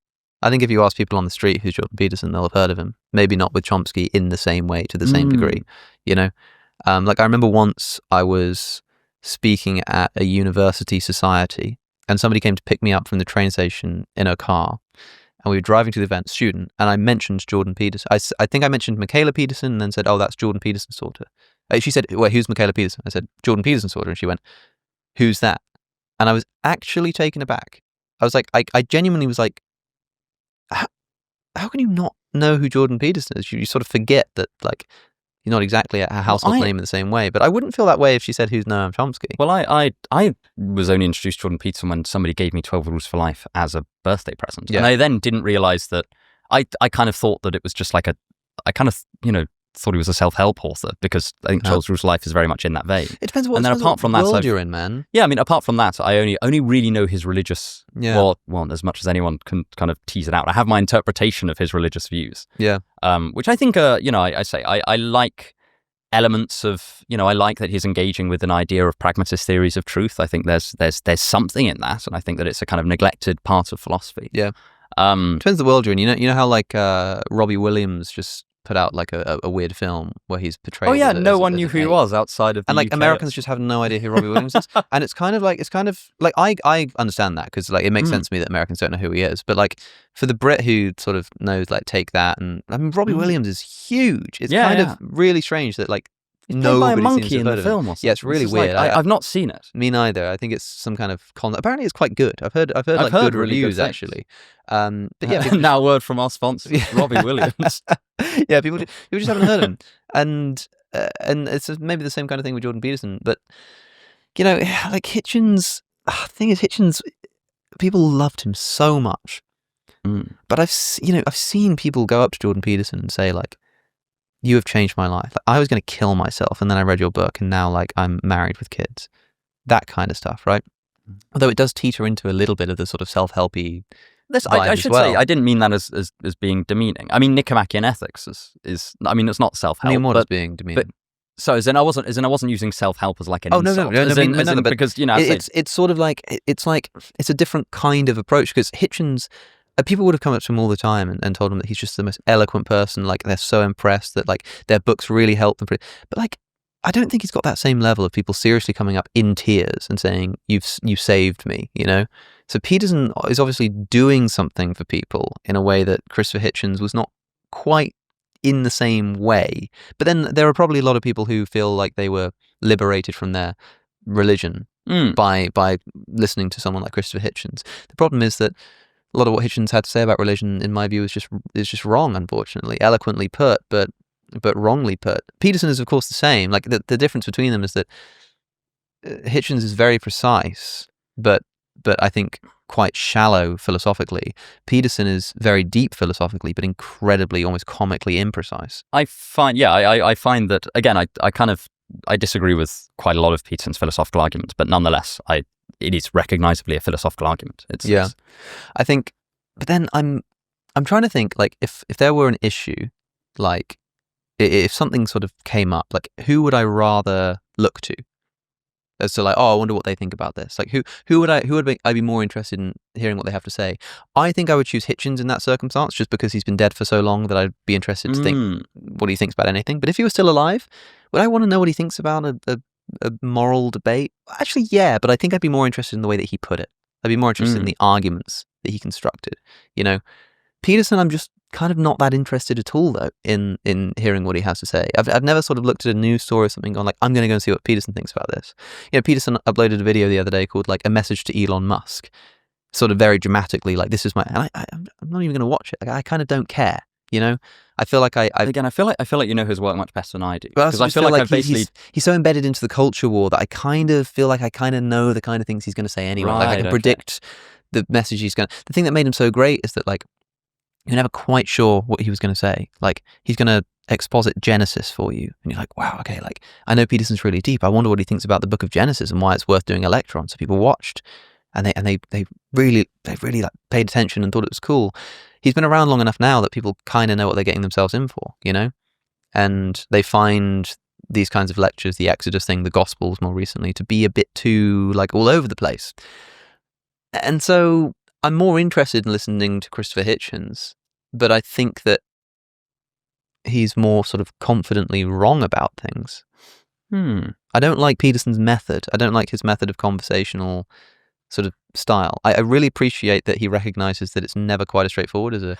Yes no. The other thing that I tend to like about Peterson is, as much as it's mocks, I do think that it's worth clarifying word meaning sometimes. Like, when he says, "What do you mean by belief?" I actually think that's a pretty it's important. A pretty important question. I think that that's that famous clip where he says, "What do you mean by the?" And I think, I don't know if that's well. I think that was put to rest by Russell. There's the famous clip of him saying, like, so you ask, "Do you believe in God?" What do you mean do? What do you mean you? What do you mean believe? And what do you mean God? Yeah, and I think that believe and God, actually very, very pertinent definitional questions. Do, I think, that's just introducing the question structure, and you seems to be a straightforward direct referent term. So that's just. But then he'll say no, because what is you? Are you the person that you think you are, or are you the person that you act out? Like, which one are you referring to when you're talking about your beliefs? Because it's not that simple, man. And there is a sense in which, actually that's true, but it's got this, like, almost nervous energy about it. Sort of like, like conspiracy theorist pins on the chalkboard, sort of like, but then over here, but then what about this? But then if that, it's sort of, I'm hesitant to condemn him for that, because I also have that kind of jittery nervousness about it. But it doesn't feel quite so sort of like nervous, almost like I don't know. It's kind of hard to make heads or tails of it a lot of the time. Like, I think one review of We Who Wrestle with God described it as, it said, this is conspiracy theory as biblical scholarship, or something like that. There's this feeling that it's just sort of, it's too much, But then, who's more of a philosopher? This is where I'm not really sure what the metrics are. Who do you vibe with more? For me, I vibe with Hitchens more. Like, I would dream, as many people did, I would dream of sitting down for. Everyone's got the image of sort of sitting down with him for a whiskey and a smoke. But I think that if you cultivated that, it would actually be disappointing. I think I would definitely. I'd love to talk to Christopher. Like, just meet him. Like, he's so eloquent and. I think people try to construct the imaginary scenario that they want. So they would like, we're going to get a whiskey because I'm. And then Christopher Hitchens would say, "God, Joe, you know so much." But then it's just, it's so lovely to meet you. Like, thank you, Christopher Hitchens. Yeah, that's probably not how it would go. No, exactly. Like, he'd probably just tear me to shreds about something. He'd probably, storm out like if he's anything like his brother. I mean, he has a similar kind of temperament to his brother in many ways. Like, I can sort of see the rage of Christopher Hitchens in his more sort of angry moments in what I saw in person in Peter Hitchens, and I'm like, gosh, that maybe Christopher would do that to me too, and that would be very disheartening. But, like, I feel like people. It's too cultivated. You're sat there, you've got your whiskey, you're at the bar, and it's like, cool, let's do the cool, let's have a drink kind of thing, and it's not fun anymore because you've cultivated. So I would just want to like meet him at the bus stop. Yeah, I think have a chat with him. I think in terms of philosophical output, I would put Peterson above Hitchens just because I think that it is recognizably philosophical. I think so too. I like the pragmatist vein in his thought, even if I sort of disagree with aspects of biblical interpretation and stuff like that. I think that's a. For what it's worth, I would rather hang out with Christopher Hitchens. I'd rather like pick his brain and go for a drink with him. I mean, Chris Hitchens seems like he'd be really good company. Yes, amazing company. He's not a philosopher. Yeah, and Jordan Peterson might not be either, but as you say, he's more recognizably philosophical. So I think we put Peterson in there. If you agree. Yeah, I do for this. Then so be it. So Peterson wins out over Hitchens, at least in that regard. Peterson. Okay, we're getting there in terms of our first round. I thought this might be a long one. Well, also the first round will be significantly longer than the other rounds. You've got this kind of decreasing number of rounds. That's also true. But, famous last words. We'll see. Okay, let's look at Friedrich Nietzsche versus Søren Kierkegaard. Who are these two fine gentlemen? Oh, yeah. I mean, where to start? The Friedrich Nietzsche, people have heard of Friedrich Nietzsche as one of the most iconic philosophers in history, and certainly one of the most influential philosophers of the 19th century.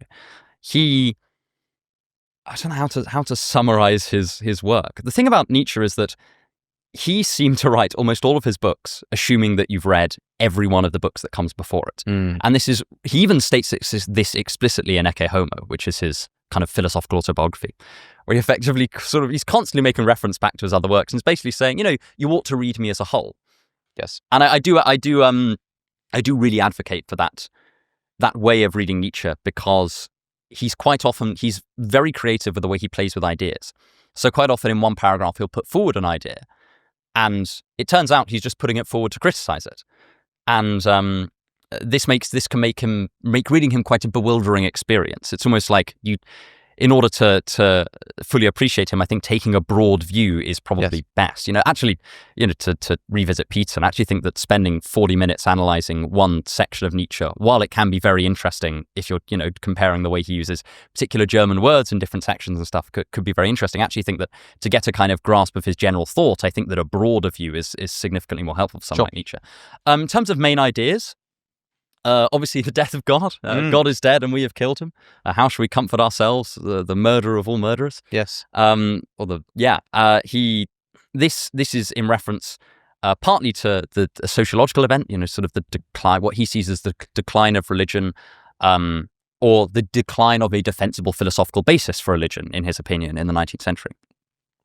As we get certain discoveries that kind of knock mankind off its pedestal and sow doubt on the idea of God. And his way, he thought that this could go a number of different ways. He thought that humanity could collapse into nihilism. But he also thought that Christianity lay the foundations for nihilism in attempting to lessen man's baser instincts. Yes. So he thought that there are points in his notes where it almost comes across like he thinks that somebody with the correctly organized will just wouldn't be able to make sense of nihilism as a concept. That'd just be like, what do you mean? Like, what do you mean that you don't see any? What do you mean that you don't have a motivation to live? Like, just we've got our wills. Our wills are strong and organized. It's a very interesting way of approaching existential philosophy. And he has this figure of the Übermensch that will sort of eventually evolve in later works into this idea of the new philosophers, or the philosophers of the future, who legislate values. In this world without God, they step up and they create new values. And this is partly a rational project, but it's also partly an emotional one. It's partly an artistic one. He has this notion that we should make our lives art. And again, is another vein of his thought is this aesthetic line that runs through all the way from The Birth of Tragedy, where he considers, very, very broadly, ways of dealing with suffering and unbearable truths using art, right the way through to his later works, where he talks about, the process of making yourself a work of art.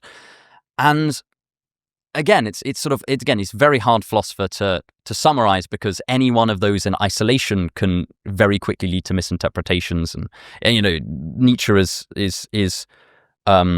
it's a little bit like texting a crush. Nietzsche sometimes you can be led. Everything's so emotionally high stakes because such a big name philosopher, and then you're led down a certain path, and it turns out he might not think that, and you're led somewhere else, and you're trying to second guess what he's thinking, and it's But I think for me, the part of Nietzsche's works that I like the most is actually his free spirit works, which is his sort of middle period works from Human All Through Human through Daybreak and then The Gay Science, and then emerging in Thus Spake Zarathustra. I think the first edition of The Gay Science ends with incipit tragedia, with the tragedia in question being Thus Spake Zarathustra.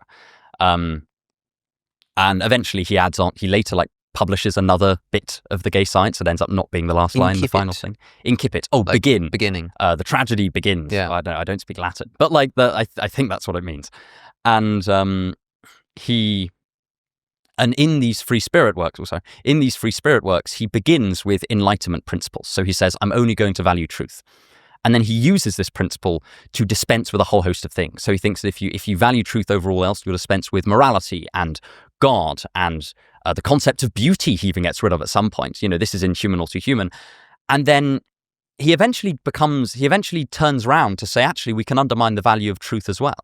If you just pursue truth, you get rid of all values and you get rid of the value of truth. And this clears the way for him to later say in his less rationalistic works, to say, no, actually, you can create values because there is no other legislator. There are no values out there in the world, I think is something he says in Beyond Good and Evil. But at the same time, since we've undermined this almost almost paints truth as a kind of tyranny at points, we are now free to be a kind of philosopher come artist who creates values. And it's incredibly unique. There are people that claim that Nietzsche plagiarized a thinker like Max Stirner. But they are quite different. I've read both of them, and they come to very different, they end at very different points. Yes. And what about Nietzsche being a Nazi? I don't think he is. I think that, look, I mean, I often, when I'm talking about Nietzsche, I often use two characters, which is Monster Nietzsche and Fluffy Bunny Nietzsche. And a lot of the time, it's very tempting to go from one camp to the other. Sure. So you say, okay, Nietzsche was like an outright fascist. And then you read, passages in Ecce Homo where he says, he's very, very derisive of nationalism and particularly German nationalism. And, is throughout his works, he's quite critical of nationalistic tendencies. He thinks that it's kind of a kind of herd instinct. And then, there's this temptation to leap to the other side and say, oh, well, actually, Nietzsche was basically, a lot of 20th century interpreters got accused, I think with varying degrees of plausibility, of painting Nietzsche as if he's some kind of liberal humanist. And I don't think that's plausible either.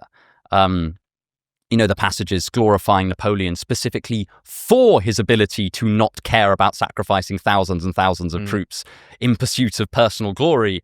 That's not something that jives very well with liberal humanism. And again, then, you have an interpretation that leers back to Monster Nietzsche and goes, well, he just cared about external power. And then you think, well, no, actually, he's got this idea of, Goethe, he says, is the closest thing that comes to the Übermensch. And that's a more artistic project, something about self-overcoming.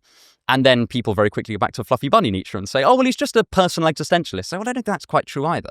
So I think that when we are approaching Nietzsche, I think it's helpful to recognize he's interested in radically different questions to us. And also that he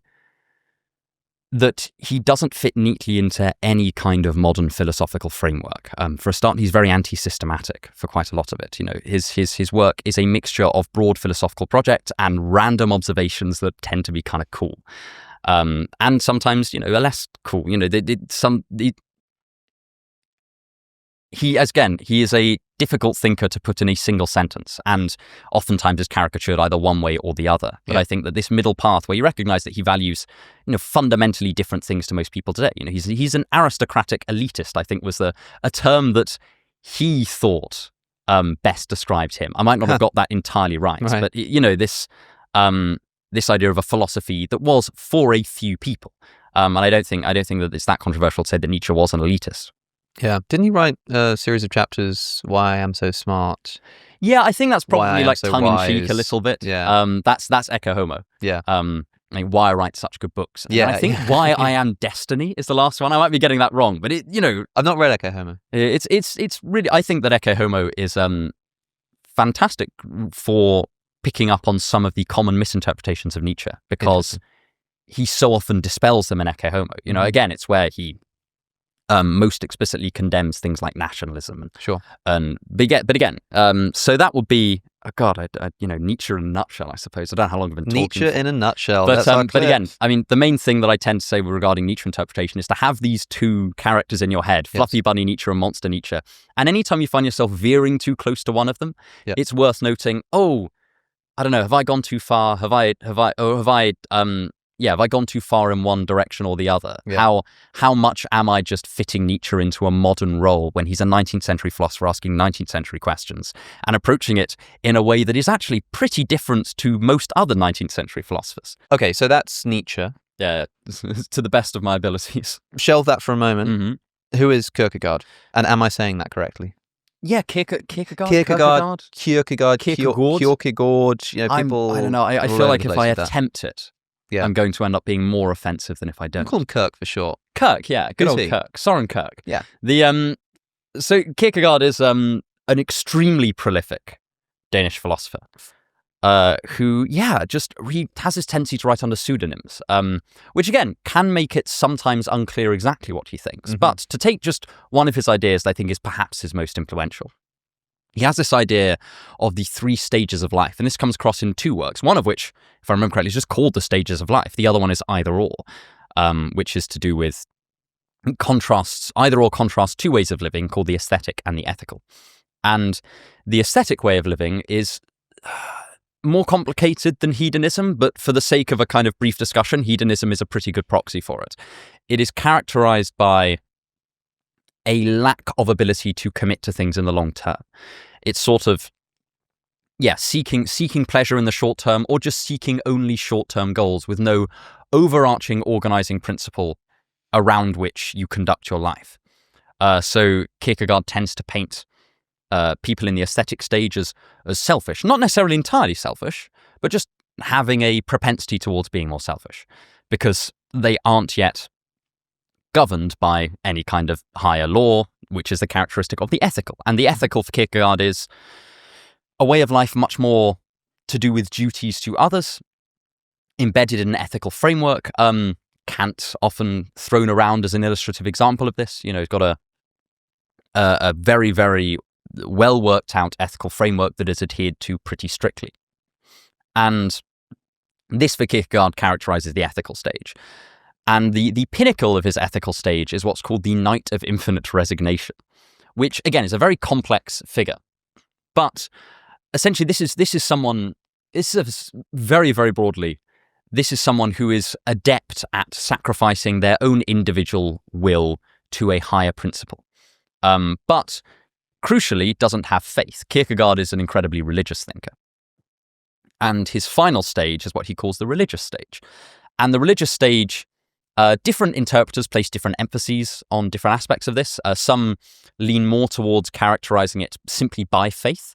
So the figure that Kierkegaard uses to illustrate this is Abraham, and specifically Abraham deciding to sacrifice his son Isaac at the behest of God.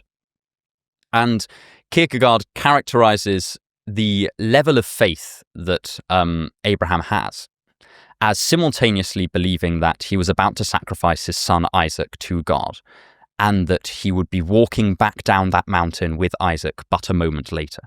This kind of ability to hold paradoxes and contradictions in your head in service to some basically unconditional faith in something. This is, unsurprisingly, an attitude that rubs a lot of modern thinkers up the wrong way. Camus criticizes it quite heavily for this idea that, you've just kind of given up reason. And Kierkegaard would say, yes, I absolutely have. I've given up rationality at this point because I believe that this is the fulfilling and fruitful way to live, among various other things. So that the pinnacle of the religious life or the religious stage is the Night of Faith.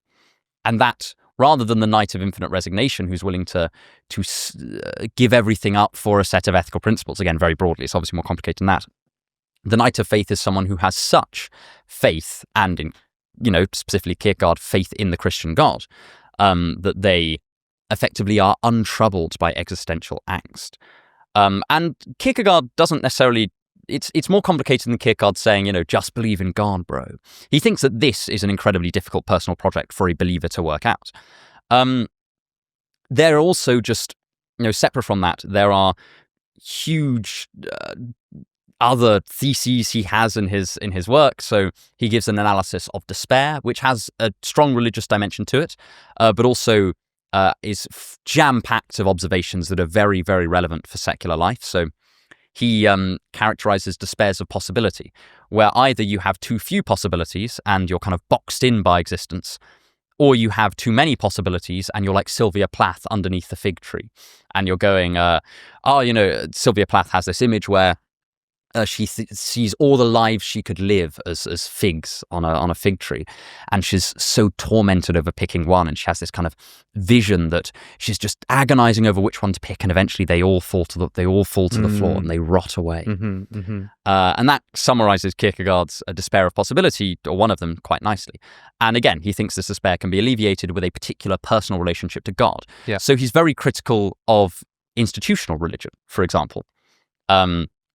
He thinks that his religious project is very much a personal and subjective matter. Not subjective in the sense of he thinks that God exists, but he thinks that the particular religious experience is something that can only be accomplished by sort of embracing your own subjectivity. And it's something that rubs a lot of people up the wrong way today, and it's something that I struggle with. Obviously, I don't quite agree with the idea that that simple or that alleviating your angst is a normatively defensible reason to necessarily believe in God. But I think that Kierkegaard's work is often quite psychologically insightful. I certainly learn more about myself reading Kierkegaard quite a lot, in a similar way that you do with Nietzsche. Yeah, I think you probably resonate more with someone like Kierkegaard than I do. I guess, I think we have slightly different interests in philosophy. You seem more into the existentialist type stuff. I quite like the existentialist. Kierkegaard is seen by many as like the founder of at least Christian existentialism. Yes, right. Yeah. Like he's a historic figure within the existentialist philosophical movement. And he has his concept of anxiety has filtered through into lots of non-religious existentialism as well. This torment, his definition of anxiety as opposed to other types of distress is that anxiety he characterizes as based on decisions you're going to make. So the anxiety you feel standing on a ledge, not because you're going to be pushed off, he would call that fear, but because you might throw yourself off. He'd call that anxiety. I think there's a lot in that. I think that if you push that concept through, even separate to what he actually writes in it, I think that's a fruitful vein for reflection. But yes, I mean, ultimately, I don't find the same kind of motivation for faith that Kierkegaard does in his work. Kierkegaard's very interesting to read in conjunction with a Russian thinker called Lev Shestov, who again has this very he talks about the tyranny of reason. Which is just a fun concept, if nothing else. And he thinks that existential distress and a variety of other things are helped out with believing in the Christian God, believing in a God. The biblical God, I think he chooses as a figure, because through God all things are possible. And he has a book called Athens and Jerusalem, where he says, what does Athens, i.e. Socratic and analytic philosophy, have to do with Jerusalem or matters of faith? And he's very interesting to read in conjunction with Kierkegaard, because while Shestov read Kierkegaard later in his life, he came up with the tenets of his philosophy quite independently from Kierkegaard, and yet they converge on some broadly similar themes. But I mean, in terms of who I think would win out... Yeah, so Kierkegaard versus Nietzsche, do their thoughts like intersect in meaningful ways? Do they rub up against each other, or are they just kind of pulled out of different bags? I think that they tackle similar problems. They're both interested in existential despair. Sure. And problems of meaning and problems of how to live. I think that Nietzsche would vehemently disagree with Kierkegaard on a whole host of things, right? I don't think that Nietzsche really references Kierkegaard very much in his work, or if maybe I'm just misremembering, but it's certainly not a huge theme in his writings. Instinctively, I want to say that Nietzsche is like the more obvious choice here. Yeah, I would say they're both very influential. I would say that Nietzsche popularity, you know, like, again, general vibe. I might actually vibe more with Kierkegaard these days, but like Nietzsche just comes up more. People are more attached to Nietzsche. They reference him more. You know, like I just like the last time Kierkegaard came up in conversation, even in my line of work, I'm not sure. It's like, it was probably last time we got coffee. Yeah. It's probably you. Because I'm always harping on about Kierkegaard. I know it's come up once in a debate that I did years ago with Trent Horn. I think it got a mention. I can't think of another time that he's even come up. I'm surprised because I'm surprised that Trent Horn would have referenced Kierkegaard. Why. Just because I think I might have brought him up, and not even like it might have been like a side point anyway. I'm not entirely sure, but anyway, Nietzsche just comes up more. I think. I don't know. I don't know what you think about the actual philosophical views themselves, but like as thinkers, in terms of their, you know, significance and how iconic they are, Nietzsche just wins every. Yes, in terms of influence, I think Nietzsche would probably win out against Kierkegaard, especially. Especially in terms of modern interest. I mean, I think that Kierkegaard. It's difficult. It's weird to call Kierkegaard underrated because, of course, he's such an iconic philosopher. Yeah. But in terms of modern interest, I think Kierkegaard. I think there's room in modern culture for a Kierkegaard revival. Yes, I think so too. Because I think, again, even if you're not religious, some of his insights. But is that because because Kierkegaard's actually got more to say than people give him credit for, which means that maybe he might win out against Nietzsche in terms of who's actually a better thinker? I would say, I mean, it's hard. I don't know if I'd be able to arbitrate on who's a better thinker. I think in terms of influence and modern interest, I would say Nietzsche wins out in our kind of vibe-based contest. If we can't arbitrate in any other way, then that will have to be the deciding factor. I think that, but I do think that Kierkegaard is underappreciated, especially in the amount of topics that he writes about. Yeah. You know, he writes about like tabloid newspapers and stuff like that, and gives a philosophical critique of the way that we approach media that is actually probably more pertinent to the internet age. There's a fantastic paper that was written in the 1990s, which is pretty prescient, by Hubert Dreyfus, called Kierkegaard and the Internet, or something like that. Mm-hmm. That's not the exact title, but I can't remember the exact title. That's about applying some of Kierkegaard's insights in his book, The Present Age, or, his essay of Present Age. So Kierkegaard needs more attention. I would say Kierkegaard could do with more attention. But in terms of our... Yeah, in terms of our contest today, I think that Nietzsche's probably going to win out, right? I mean, I kind of thought that as soon as I saw them put together, but I'm not sure who else we could have maybe pitted them up against. I don't know who Kierkegaard would... Like, Kierkegaard's beating a lot of our sort of like Dawkins, Hitchens, probably Peterson. He's probably going to beat Peterson. Peterson, Kierkegaard, I imagine, would find some common ground on sure, but then who would come out on top? Probably Kierkegaard. I mean, Schopenhauer, that would be a pretty interesting matchup, but Nietzsche seemed like the right person to put him up against, and again, I think that the shame of the format, but I think he's two very interesting things. We're gonna leave them in the dirt, unfortunately. Yeah, part 2 for Substack supporters, we'll do the runners up. We'll take all the people who lost and pit them up against each other, and then we really would be here forever. Okay, Nietzsche's going on top in this bout. Let me make sure I spell this right. Yep. There's definitely no P in Nietzsche. I know that much. Okay. We have 2 bouts left on our, what do you call it? Qualifier. What do they do on X Factor? Is it called the... I guess this would be like the auditions, and then next right in the middle is camp, and then it's judges' houses. Ah, of course, and then it's the live show / final. Of course, what did they do on the X Factor? Because that show doesn't exist anymore. Does it not? No, they got rid of it a few years ago, and the fact that you haven't noticed is exactly why they got rid of it. Arthur Schopenhauer, Fyodor Dostoevsky. Boy, oh boy, where to begin? 2 heavyweights. Schopenhauer is famous in 2 regards. Schopenhauer has The World as Will and Representation, his great philosophical work, in many ways an expansion of and critique of Immanuel Kant. As if Kant read the Upanishads and sort of got really into them. Exactly. And that's great, good for him. But also, Arthur Schopenhauer is maybe even better known as a polemicist. He writes essays. Yes, yeah. He wrote On the Sufferings of the World. It's one of the most influential I almost pessimistic philosophy tracts in the world. Like he's probably the most influential pessimist. Yeah, I almost history. think of On the Sufferings of the World as like the psychological counterpart to the pessimistic aspects of the world as will and representation. Right. Because the world as will and representation it sort of demonstrates or argues for a metaphysical thesis whereby the world is divided into two parts. Well, really three parts, but two parts for the purpose of discussion. Which is, you have the world as will, which is our own kind of subjective willing experience, which Kierkegaard then says everything has to a greater or lesser degree. Mm-hmm. So there are rational wills, but there are also there are kind of human wills, but there are also things like plant wills, its will to grow, and then at an even more basic level, he defines the forces as kinds of will. He's got this will-based metaphysics, and then representation is how that is filtered through our way of experiencing the world in a very Kantian manner.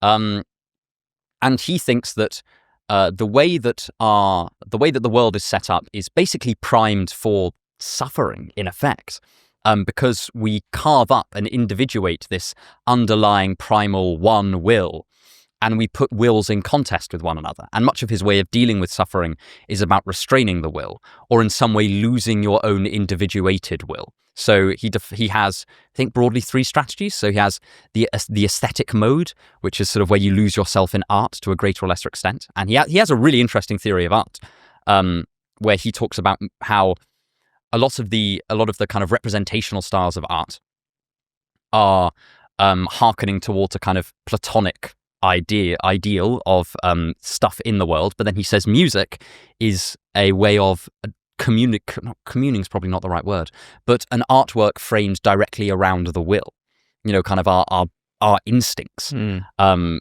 he basically says, a good way to think about this is, well, what do you think, what does music represent? If I was to play you a chord, what does that represent? I remember this is before sort of the rise of lots of non-representational forms of visual art and stuff like that.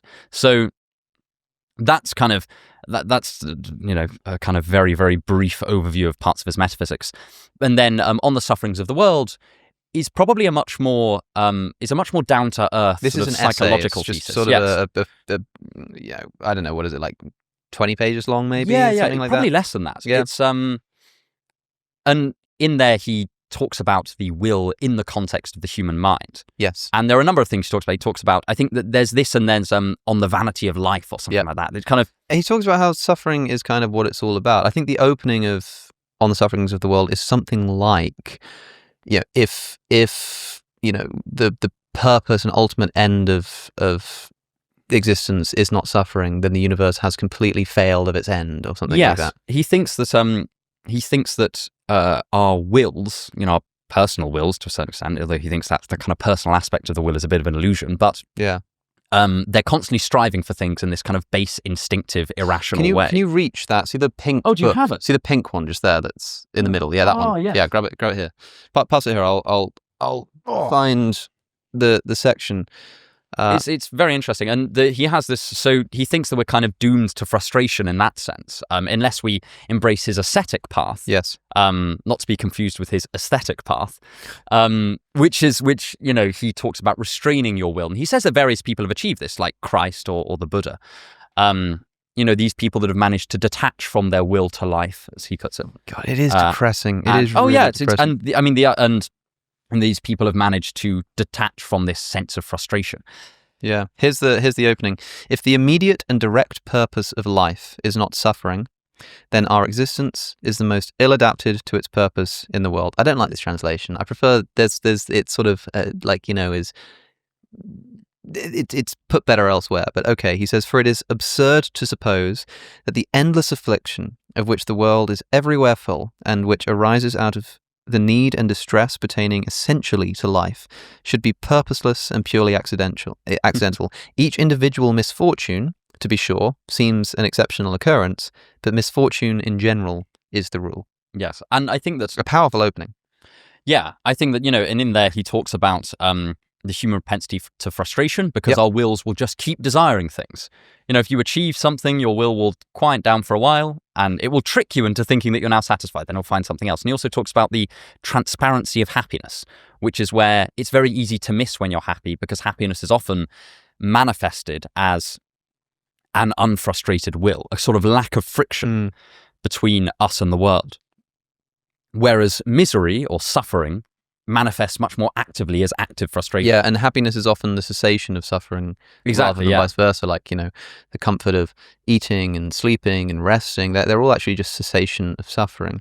There's also, in, I guess, like part 4, chapter 4 of this essay, not the least of the torments which plague our existence is the constant pressure of time, which never lets us so much as draw breath, but pursues us all like a taskmaster with a whip. It ceases to persecute only him it has delivered over to boredom. And it's sort of this relentless but quite like relatable outpouring of pessimism about the nature of the world. And yeah, I mean, he's got all kinds of essays. I think I've read most of them. One of my favorites is The Art of Being Right, sometimes translated as The Art of Controversy, where he just outlines it's kind of bitingly satirical. There's also Noise, where he just complains about how noisy everything is and how like this is something we've bonded over in the past, because I get quite overwhelmed by lots and lots of auditory stuff going on. It kind of makes me feel a bit stressed. Yeah, you're the same. You're getting overwhelmed right now with those headphones on with all of this Schopenhauer pessimism. I wrote an essay recently about how people play music everywhere in bars and pubs. My least favorite thing about the modern world is the fact that you can walk into an Italian restaurant, beautifully decorated, exposed brick wall, tasteful Italian photography, and for some reason they're playing fucking Dua Lipa or something. Like, I like Dua Lipa, I do, but not there. It's like every single place you go into, it looks like a restaurant, but it sounds like a nightclub. And it's actually impossible to find, even like a pub. You go into a pub in central London, decked out in Victorian classical decor, beautiful, like ornate, amazing, and they're playing pop music, which just completely ruins the vibe. The amount of time and effort that went into designing every single inch of the furniture, the color scheme, you know, the layout, the which wood are we going to use in the bar, and probably the most important vibe setter of the entire experience. Well, as Schopenhauer says, it appeals directly to the will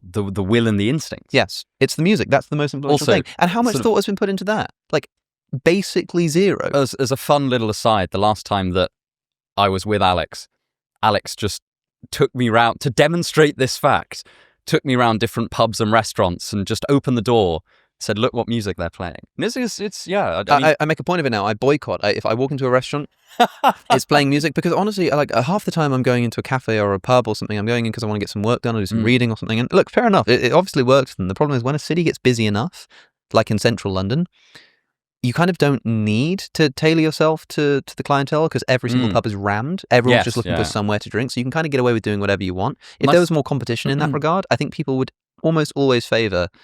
That's why Wetherspoons is so great. Oh yeah, Wetherspoons doesn't play music, and that might have something to do with Tim, what's his chops, the Wetherspoons guy. You know I don't know. You know his name, Alex? Pull it up, Jamie. Who's the CEO of Wetherspoons? That guy. He apparently, I think, was influenced by George Orwell's essay, The Moon Underwater, which is Orwell's depiction of the perfect fictional pub. And one of the things about that fictional pub, who is it?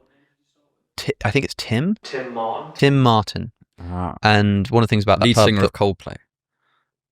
Chris. Ah.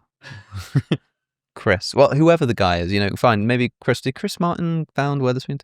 Good for him. He's got a lot on his plate. I think he reads this essay, and Orwell talks about how one of the things about this ideal pub is there's no music, there's no jukebox. That's why there's quite often you find a Wetherspoon pub called The Moon Underwater. It's a George Orwell reference. And they don't play music for that reason. There are some Wetherspoons that sort of double as nightclubs and have dance floors. They have music, but otherwise, you might not have noticed it before. But if you ever thought, why is it that Wetherspoons are always so like...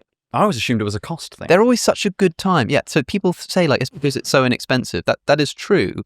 But even just the vibe, there's something about being in a Wetherspoons and you're like, I just remember like I have great conversations with my friends, we're all laughing, we're talking. Why is that? Might it have something to do with the fact that there's no bloody Dua Lipa? Maybe. I don't know. I thought you're actually quite fond of Dua Lipa. You just hate her in this context. It's just like, why would you? It's like going to a nightclub and then playing like, like smooth jazz.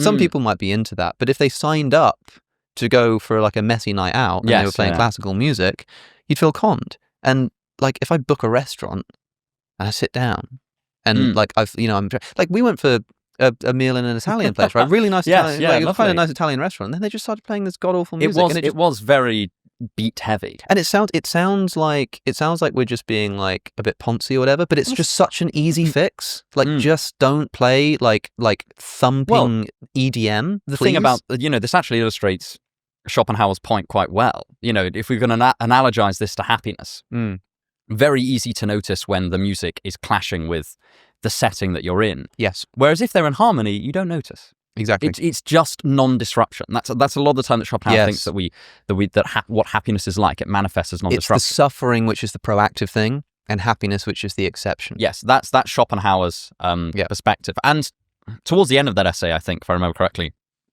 he talks about greeting one another as fellow sufferer and things like that. Right. Yeah. Because we've talked about that two of the ways that he says that we should deal with the sufferings of the world, which is aesthetic appreciation and ascetic life, an ascetic lifestyle.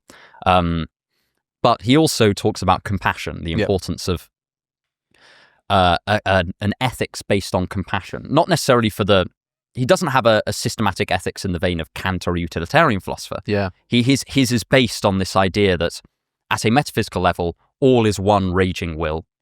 And so it actually, under his metaphysics, makes sense to be compassionate, since really he thinks that the distinctions between people and objects are illusory.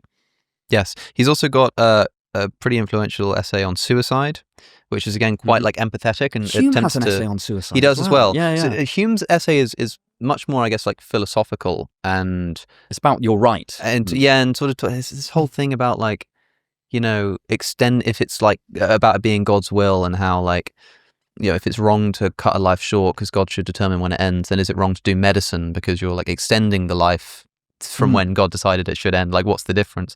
Schopenhauer kind of builds on it and tries to sort of shift the dial from this being something immoral to something we should have empathy for. These days, it's totally normal if somebody like commits suicide to feel bad, to feel sorry for them. Yeah. There was a time when it was normal to think that they'd done something horribly immoral, where like in some societies, their corpse would be dragged through the street and or they would not be able to be buried within the confines of a church. Yeah, no proper burial, inheritance not given to the family because suicide was this evil. And nowadays we see it quite empathetically. Reading Schopenhauer on suicide, you realize that he's writing for an audience that need to be convinced to have empathy for suicide victims, and that's quite sort of jarring to remember that that's who he was writing for. He does also have an essay on women, which infamous essay on women. Yeah, I mean, Schopenhauer was notoriously unsuccessful with women, and sort of romance in general. And the resentment really does bleed through. It is like essay. It is like if we talked about Descartes as the founder of modern philosophy, Kierkegaard as the founder of Christian existentialism, I think Schopenhauer might be the sort of foundational incel. I mean, Nietzsche has quite similar. Nietzsche also heavily influenced by Schopenhauer, though I don't know whether this is where it comes from. Nietzsche, also romantically unsuccessful and also not a looker. Well, I mean, I don't know. The moustache is pretty cool, but you would know about cool moustache. I would know a thing or two about that. But Nietzsche also has some pretty unsavory things to write about. Schopenhauer was definitely not a looker. God bless him. No. But apparently also a bit of a womanizer at the same time as not being very romantically successful. Really? Yeah, see, I heard that because I'd heard that he like got, he was really unsuccessful with women, and then somebody told me that he was actually a womanizer, and I think we placed a bet on it, and I lost. Oh, so right. I think Schopenhauer has like a complicated relationship with women, but but yeah, it's not. I mean, one only needs to. I'm quoting here, by the way, for reference. Oh, this is so going to get clipped out of context. One needs only to see the way she is built to realize that woman is not intended for great mental or physical labor. She expiates the guilt of life not through activity, but through suffering, through the pains of childbirth, caring for the child, and subjection to the man to whom she should be a patient and cheering companion. Great suffering, joy, exertion is not for her. Her life should flow by more quietly, trivially, gently than the man's, without being essentially happier or unhappier. It is kind of an insane read. In fact, I think that I've got a collection of Schopenhauer's essays where in the introduction, the editor says, by the way, the essay on women isn't a joke. He's not being sarcastic. He did actually think this. And also, to be fair, because a lot of his essays are jokes. So it does make sense to clarify context. For instance, it's very easy to read The Art of Being Right and think that, oh yeah, he just wants you to kind of throw out loads of fallacious reasoning when you're having a debate. But actually, he's kind of satirizing. So I think for a lot of people, that's gonna knock Schopenhauer down a peg or two in their estimation. But okay, we've sort of given a lot of time to summarizing and expiating the guilt of Arthur Schopenhauer. We're pitting him against Fyodor Dostoevsky. Yes. Quite a formidable opponent. Who is Dostoevsky? Again, where to start? Dostoevsky is a Russian writer, and I would say philosopher. Do you think he would? It's difficult to say. I don't know. Well, he wouldn't now, of course. Well, yeah, he doesn't. He's been notoriously dead. Quiet. He was nearly killed by the Russian state. He was. He had his head on the gallows. I think, as in, he had his head on the plate, basically. Well, then I don't know exactly where he was, but I know that the rider then came through with the pardon from the Tsar. Well, not pardon. Yeah, but at the very last minute, it was commuted. The Tsar commuted it at the very last minute. He was literally about to have his head chopped off, and one of my favorite stories, I don't know how apocryphal this is, but apparently he turns to the atheist Speshnev, who's next to him, and says, soon we will be with God. And Speshnev says, dust and ashes. As if to say, yes, soon we'll be with God. Oh no, I think he says soon we'll be with Jesus. So Dostoevsky says to him, soon we'll be with Christ. Soon we'll be with Jesus. And Speshnev essentially says, yeah, we'll be with Christ, 6 feet in the ground, rotting away, because he's an atheist. He's in a way that's quite a horrible thing for an atheist to say to a person. I hope you Yes, yeah. I hope you'll be with Christ soon. I hope you'll just be dead in the ground. He's arrested for being part of, I think, the pronunciation I'm going to butcher, but I'll give it a go anyway. The Petroshevsky Circle. That sounded pretty good. Better than your pronunciation of pronunciation, which you what did I say? Butchered. You said pronunciation. Oh, not which pronunciation. Which is my favorite irony in the world is when somebody says pronunciation. It's just golden. But yeah, so he's arrested in connection with this circle, which was thought to be plotting against the Tsar. And I think that there are two circles at play here. He's kind of loosely a member of a more radical one, but it is important to note that when reflecting on this, Dostoevsky denies ever being an atheist. But some people have accused him of being an atheist in this time period. By the way, he gets sent to a Siberian prison for 4 years and then does some military service for a few more years before he is readmitted into kind of the Russian intelligentsia society. And in that time, his views undergo pretty substantial transformation. He becomes much more faith-based. He kind of devours the New Testament in prison over and over and over again. And in his sort of semi-fictional memoirs about his time in prison called Notes from a Dead House or The House of the Dead, which he places in the mouth of a fictional character, but it's very clearly based on his own experiences. Which incidentally was Tolstoy's favorite work of Dostoevsky. He talks about what he saw as the transformative power of religion and religious rituals on convicts, how it gave them hope and sort of rehumanized them a little bit. It's a very interesting read, The House of the Dead, and quite underrated. It's not got the same kind of plot as most of Dostoevsky's other works, because it's almost like just a series of events, and then he leaves. I've not read it. I'd like to now. It's really cool. I would genuinely recommend it, and because it's so heavily based on his own personal experience, it also makes it an illuminating read for what's going on behind, what's making him tick. It's also later in life, after all of this, brush with death business, that he writes his great novels. Yes, so the period, Joseph Frank, his sort of most famous biographer, I think calls these the miracle years. Yeah. Which is a few years after he's released from prison, where he writes in in terms of lifespan in pretty quick succession. Crime and Punishment, The Idiot, Demons, and The Brothers Karamazov. And I don't know if I got those exactly in the right order, but And here he puts forward sort of his mature philosophy, which is often caricatured. So he's very big on the role of faith in solving existential despair and being a transformative psychological phenomenon. He has an interesting relationship. He has an interesting view on the relationship between God and truth. In one of his letters, yes, he says he would rather be with Christ than with the truth. Yes, he says, if I discovered that all of the facts lay outside of Christ, I would sooner reject the facts and throw myself in with Christ than reject Christ and throw myself in with the facts. Yes, exactly. So we have a little bit of Kierkegaard knocking on Dostoevsky's door. That's also true. Yeah, and in fact, when Dostoevsky wrote Notes from the Underground, another more famous of his novellas, I guess you would maybe call I call it a novella. There was originally a chapter which demonstrated the necessity of the Christian faith, but it was censored by the Russian state. And we know that it existed, but it got taken out. There was originally a chapter which basically the Tsar. I didn't know this. Offered a solution to his condition, which was Christianity. We don't know exactly what form it took, but I think it's in one of his letters or something. He's writing about it and talks about how this chapter about Christianity being a solution was that's strange. Only because, of course, he's writing within the context of Russia being an Orthodox Christian nation. Yeah, but for some reason, whatever he said was removed. I actually don't know the details of that, but I remember that fact sort of jumping out at me when I read something about it. I think we know about it from his letters or something. That's very interesting. There's a chapter that was censored from Demons because it's really horrible, actually. It's so horrible that I couldn't tell you about it on YouTube without getting this video, not even demonetized, maybe just taken down. It's really unsafe, really... Right.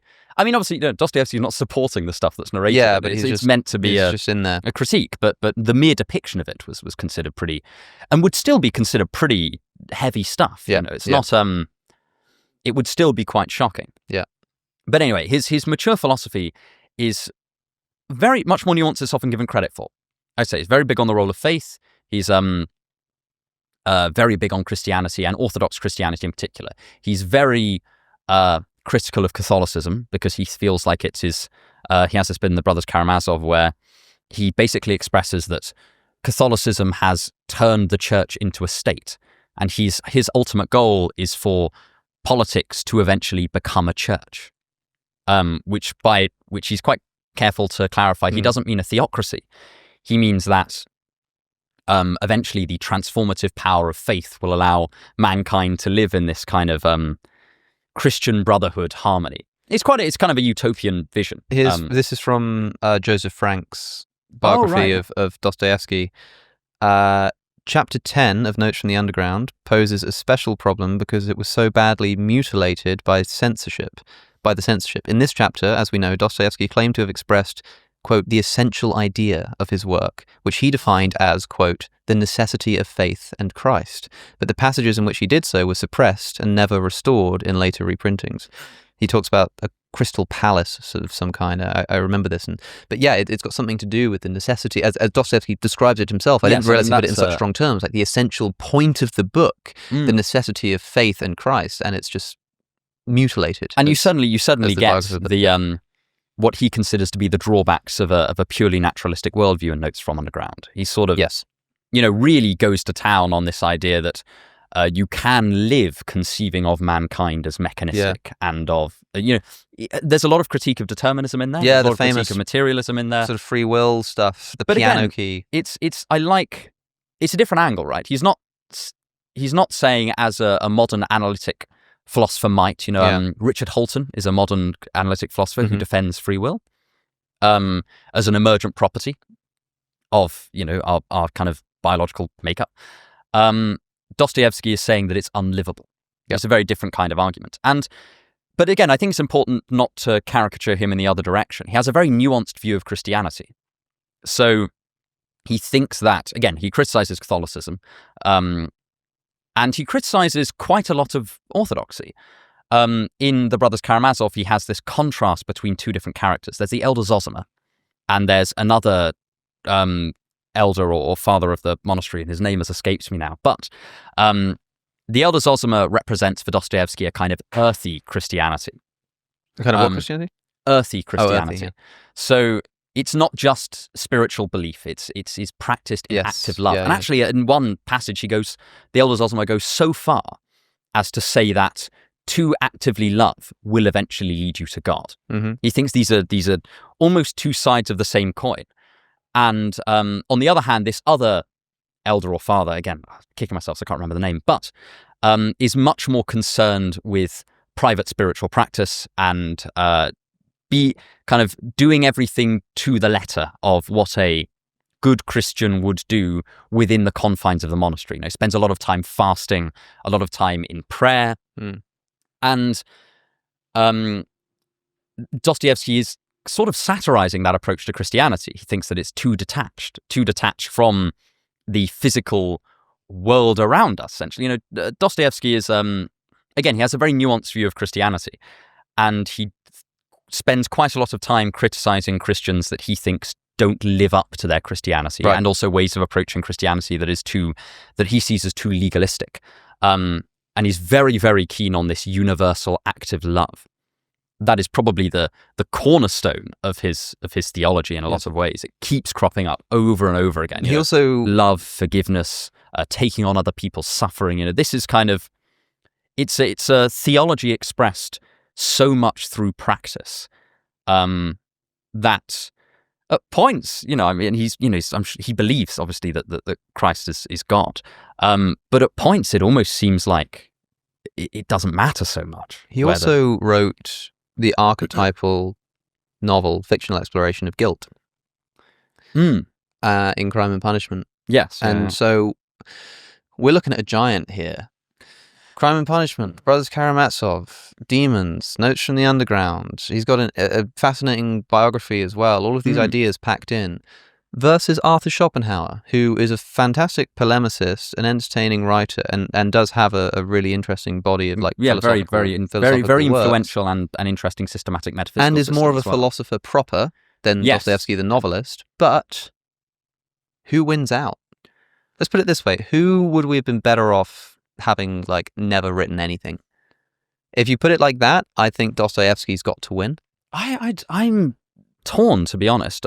Arthur Schopenhauer also has an interesting essay on religion where he talks about, almost from a more cynical perspective, its necessity for the management of a successful society, despite him being an atheist. It's almost like if you imagine Dostoevsky is really bitter, you get that essay. I don't know. Schopenhauer, his pessimism is so useful. He's the only guy I can think of that really embodies that.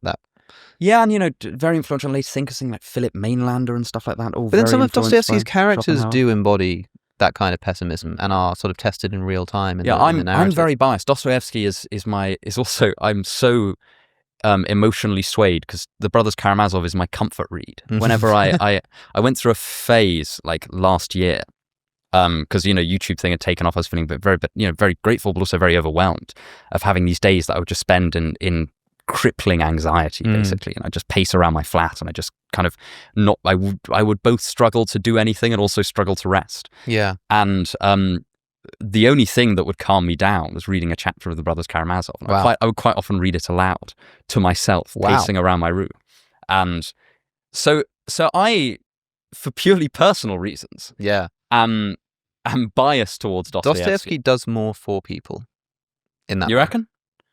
I think so. Schopenhauer. I think Schopenhauer is a better philosopher, but I think that Dostoevsky. You're probably right. For my personal vibe-based ranking, on almost purely an irrational emotional basis, I want Dostoevsky to win out. I find it extremely difficult because on the next round, whoever wins here is going against Peterson as well, which either of these is interesting. Dostoevsky v. Peterson, or Schopenhauer and Peterson both care about suffering, but one of them takes a hold of the suffering, one of them rebels against the suffering, and that's what they think life is all about. Pitting Peterson against Dostoevsky, his favorite author, it's difficult to say, but who really wins here?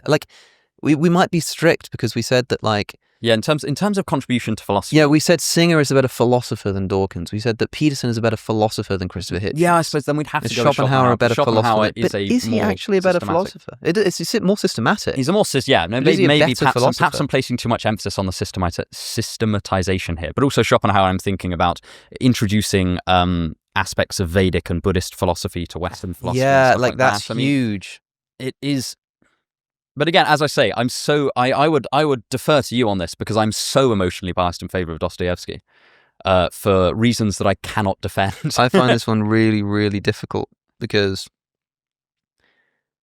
I probably got more out of Schopenhauer's essays, not in the way that you get something out of it, like emotionally. I just mean like I've found more like interesting thoughts to play with, the idea of what suffering actually is and which is the proactive, the suffering or the happiness, and I don't know. It's so impossible to say because so much of that just is present in Dostoevsky's works. I really think that, again, Dostoevsky comes up more. His themes are discussed more. I think I'm kind of happy to give it to Dostoevsky. Okay, I will defer to you as I say. I think I'm happy to give it. I think I'm happy to give it to Dostoevsky because for me, the thing that I really like about Schopenhauer is like him as a polemicist, I guess.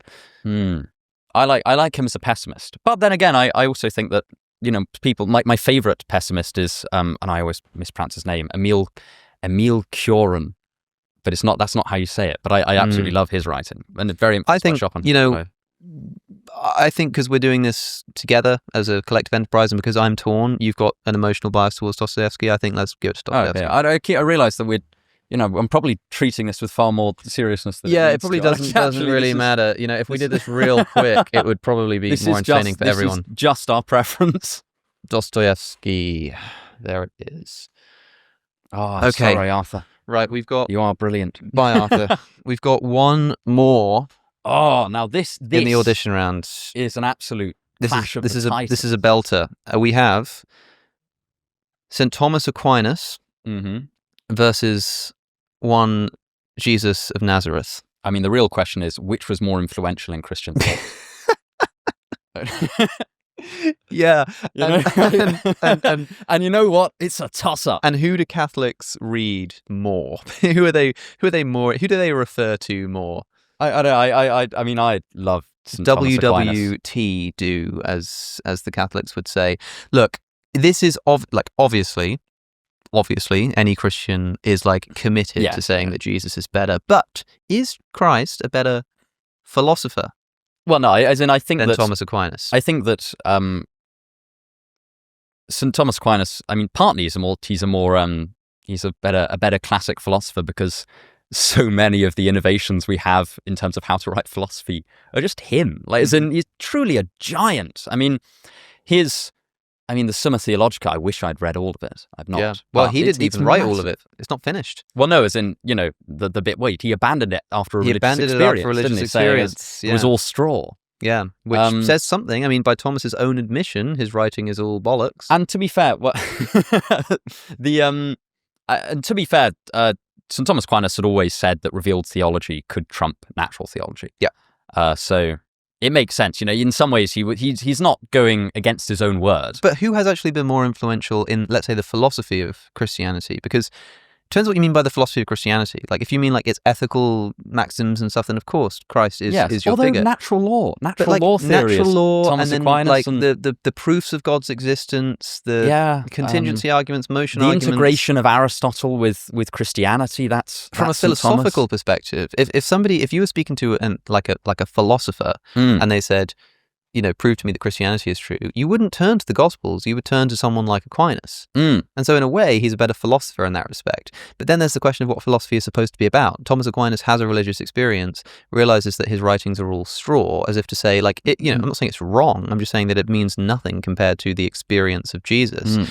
And so if what philosophy is supposed to be about is about sort of, unity with the good, then Jesus Christ has to win out. I think it would be absolutely ludicrous to put Thomas Aquinas above Jesus Christ. I'll say from the outset. I think that he would come down from the heavenly choir and box our ears. I think Jesus is probably winning this one, but it is worth pointing out that we're not just talking about who's the better person. We're talking about who's the better philosopher. And it's controversial whether Christ could best be considered as a philosopher. I suppose there are elements where he uses classic philosophical reasoning. I mean, let he without sin throw the first stone is, in a sense, exposing a contradiction. Which unfortunately Jesus of Nazareth probably never actually said. I know, you told me this, and it was just it was a horrible discovery. I love that. It is not in our earliest manuscript of John's Gospel, unfortunately. It seems to have been a later interpolation. That's what most scholars believe. But then, who are we measuring Thomas Aquinas against?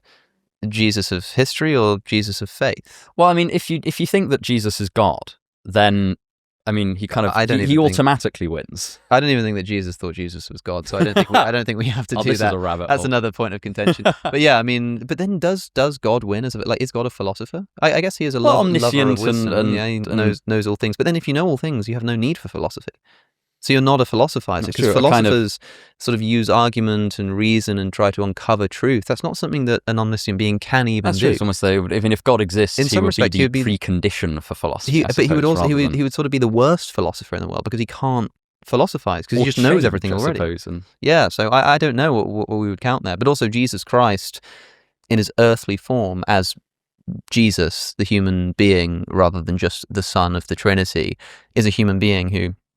People have different ideas on his relationship to God while he was walking the planet, but an idea like kenosis, the idea that he which is to empty oneself, that he emptied himself of his divine powers and just became human, would mean that, at least in human form, he was not omniscient in the same way. When he says that no one knows the hour, not even the Son, nor the angels in heaven, but only the Father, seems to imply that he was not omniscient while on earth. So he could probably do some philosophizing, but it is very I don't know, what makes for good philosophy? Is it that kind of confronting demonstration of how to live, or is it the contingency argument? That's St. Thomas Aquinas is much more, again, use the word systematic thinker.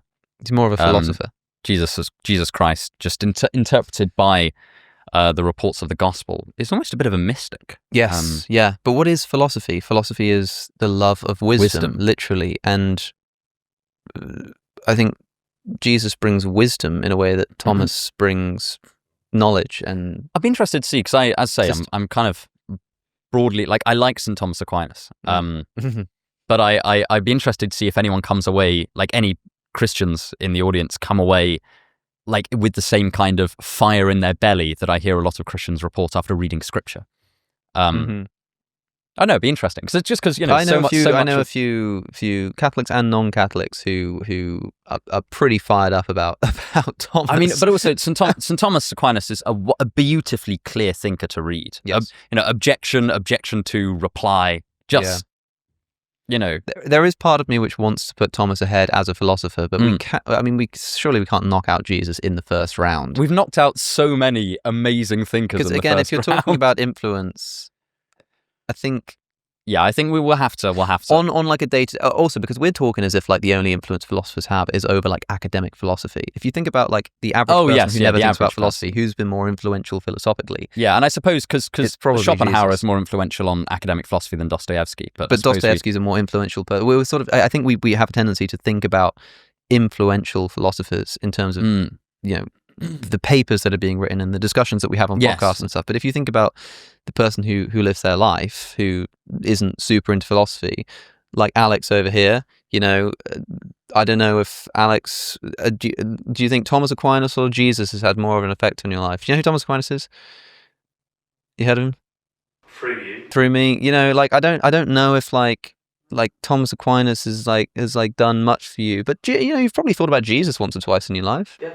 I feel like for most people, in terms of that, right? Jesus Christ is.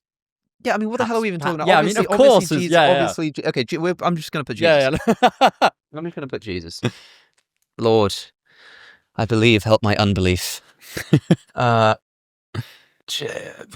Christ. Of course, to even call him Christ is already an assumption of a particular theology, because that is just a Greek term meaning anointed one. Is that a deliberate pun on assumption? It is just the same word as Messiah. It is the Greek version of the Hebrew word Messiah, which just means anointed one. Same root for the chrism oil, which is rubbed on King Charles's chest during the coronation. It's so to call him Jesus Christ is already sort of an admission of the one fundamental Christian principle, but I'll allow it.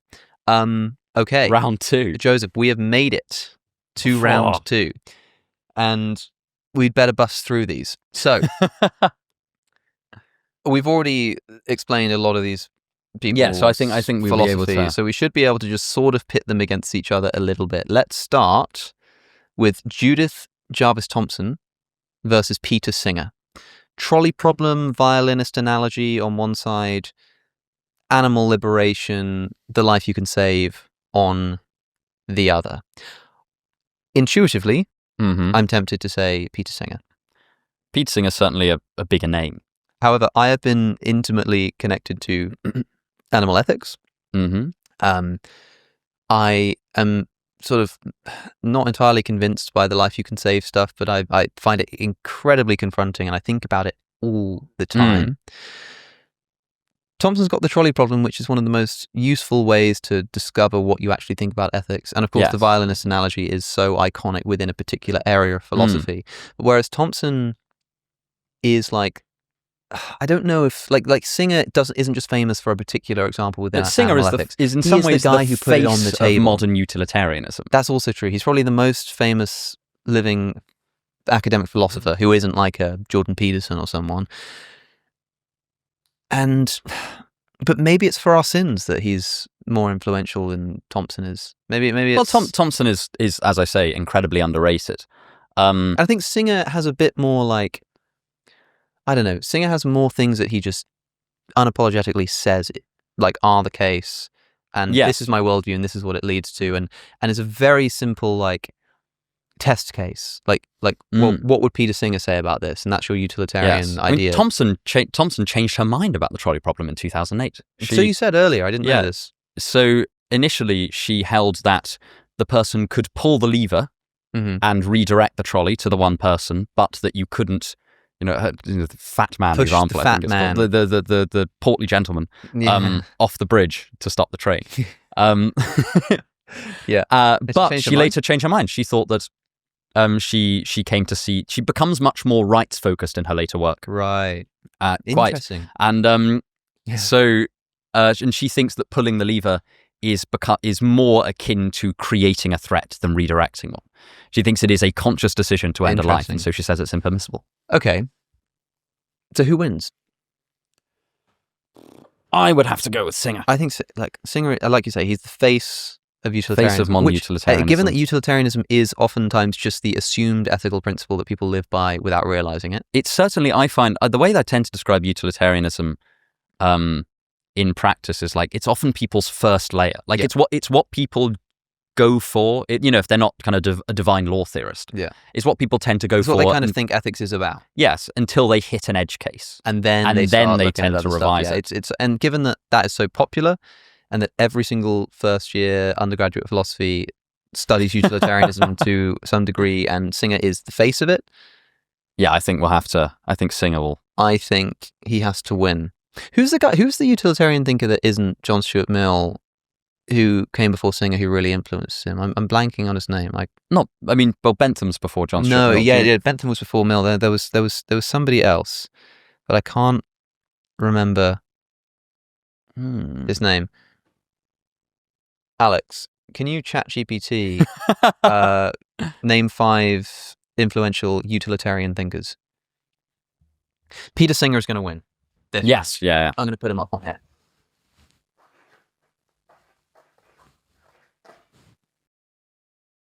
Utilitarian thinkers.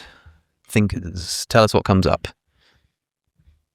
Right there. Yeah, I mean, I'd like to read more Singer actually, because I feel like I, to my shame, did not do much ethical philosophy at university. Yeah. I did it in first year. I dropped it in favor of philosophy of science, and then I did that for 3 years. Singer's got a lot.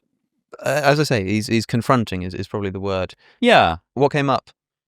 John Stuart Mill, Jeremy Bentham. John Stuart Mill, Harriet Taylor Mill. Oh, that's John Stuart Mill. Well, John Stuart Mill wrote so much of his philosophy with his wife. Right. And oftentimes she's basically a co-author. Yeah. Interesting. I didn't know that. Who else? Henry Sidgwick. Sidgwick. Oh, yes, of course. Henry Sidgwick. And Singer's metaethics is quite similar to Sidgwick's. Yeah, that's the thing, because Sidgwick was a massive influence over Singer, and I was blanking on his name. But yes, I almost thought that he should make the list, but I don't actually know a ton about his work. And Singer would maybe beat him in terms of influence. But anyway, okay, we have our first semi-finalist. Peter Singer has made it. Congratulations. He's in, what was the X Factor analogy? The judges' houses. Yeah. So he's built out, he's beat out Zeno, Thomson, Judith, Jarvis Thomson, that is, Richard Dawkins. Good for him. Okay. Next, we've got Jordan Peterson versus Fyodor Dostoevsky.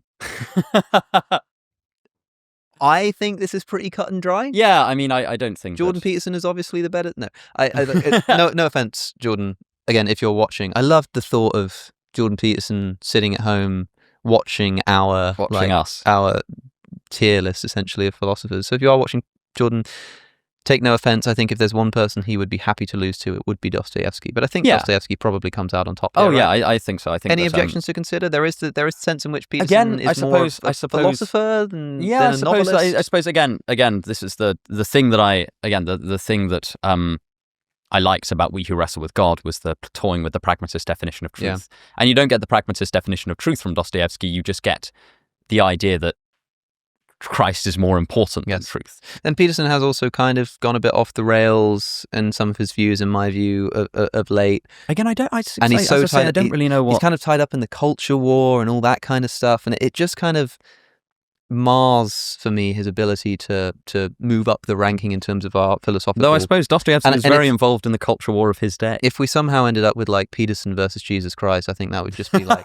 I think evidently Dostoevsky. So I think Dostoevsky's going to win out here. See, I told you we'd blast through this when we got to this round. But I think it's nice to play devil's advocate there. For sure. That's what we're here for. Dostoevsky. I better not try and write and speak at the same time. Okay, top right. Descartes versus Nietzsche. Descartes versus Nietzsche. A little bit more tricky. For me, it's Descartes. Yeah? Yeah, I don't know if you'll agree with that, because you don't like Descartes as much as I like Descartes. Well, I like Descartes in a whole host of ways. But again, a lot of the stuff that I really like about Descartes is non-philosophical. It's his maths and his... Yeah, but he's got all of that going for him. Yeah. And in a way, maths is like a branch of philosophy, man.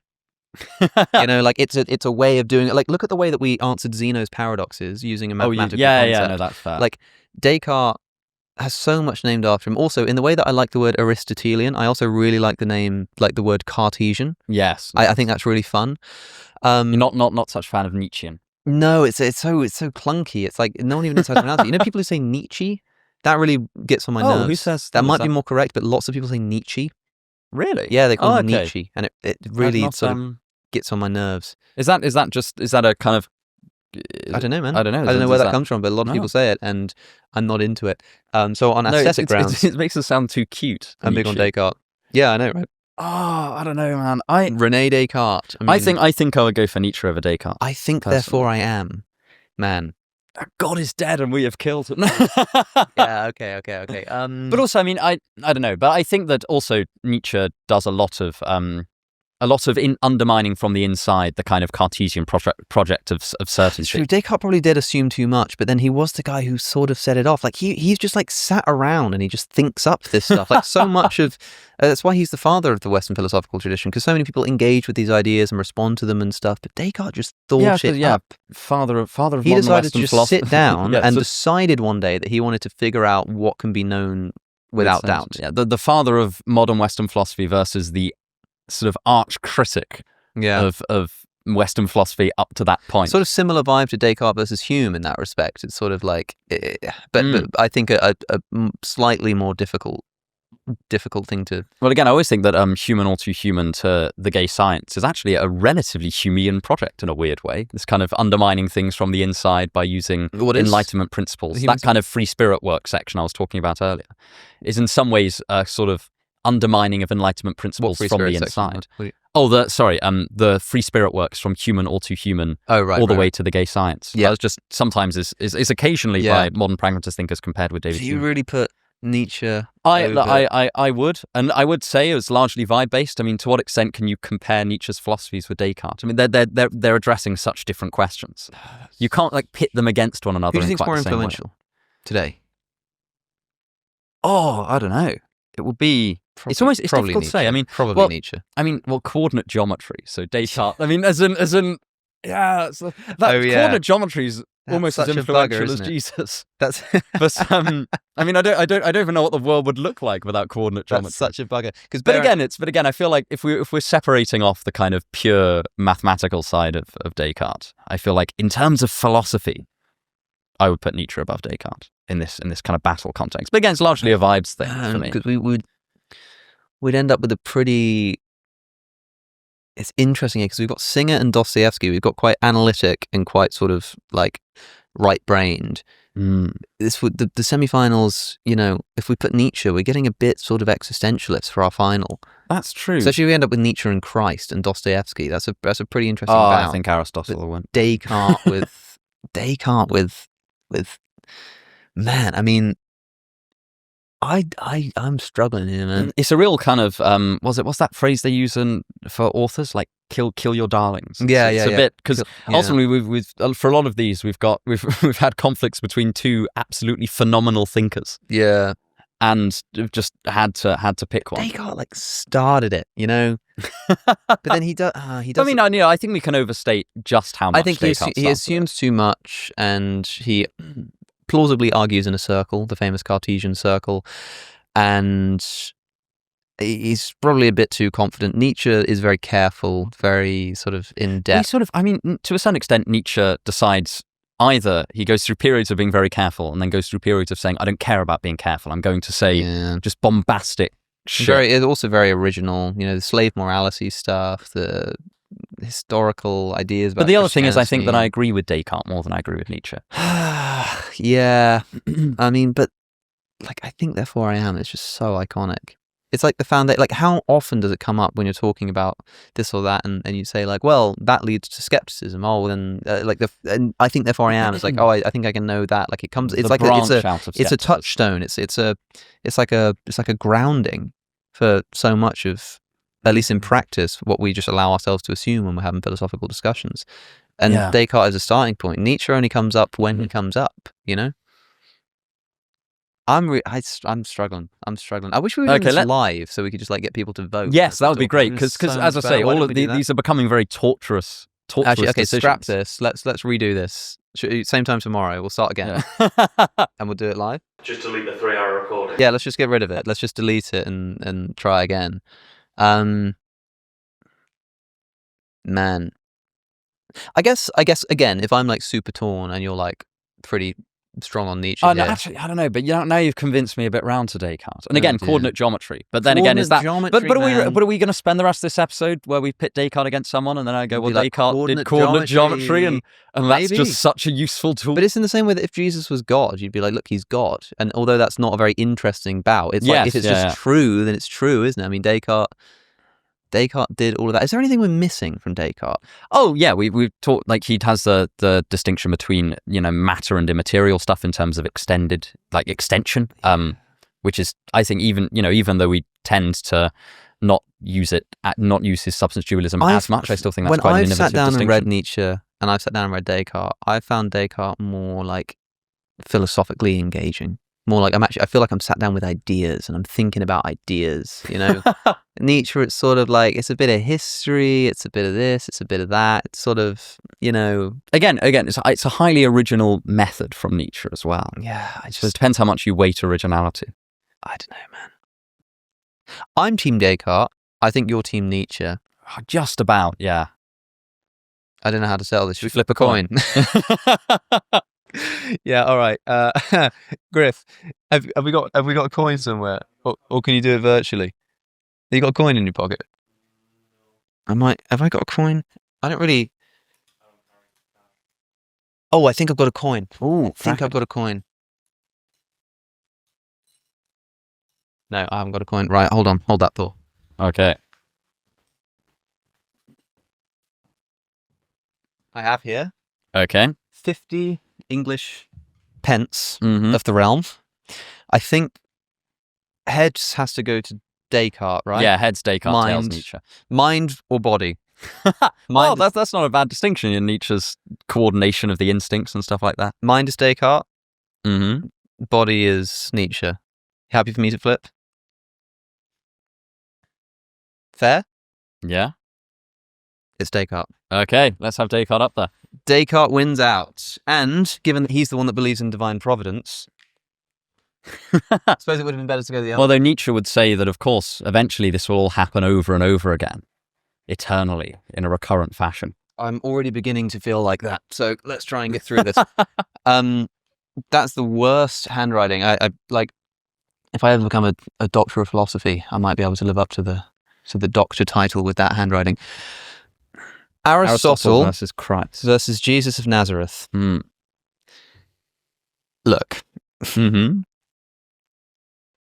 there is an undertone here because of what a lot of people think Christ is, whereby if we don't just sort of just bump him up to the top by default, people are going to be upset. But you have to understand, we're considering Jesus as a philosopher. Yeah, his written writings as a philosophical corpus. In many ways, also considering the historical aspects of what he actually said and what he didn't.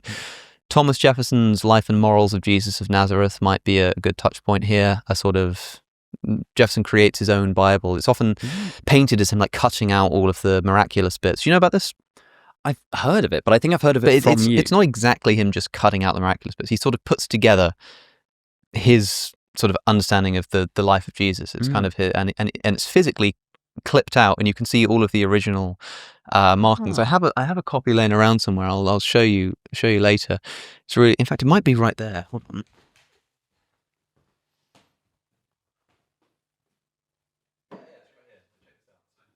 I enjoy how much sort of getting up to get stuff we've done on this podcast. It's great, man. It's nice to be sort of, we're keeping it real. We're keeping it real. The Life and Morals of Jesus of Nazareth, extracted textually from the Gospels in Greek, Latin, French, and English by Thomas Jefferson. This edition is like a physical printing of what it actually looked like.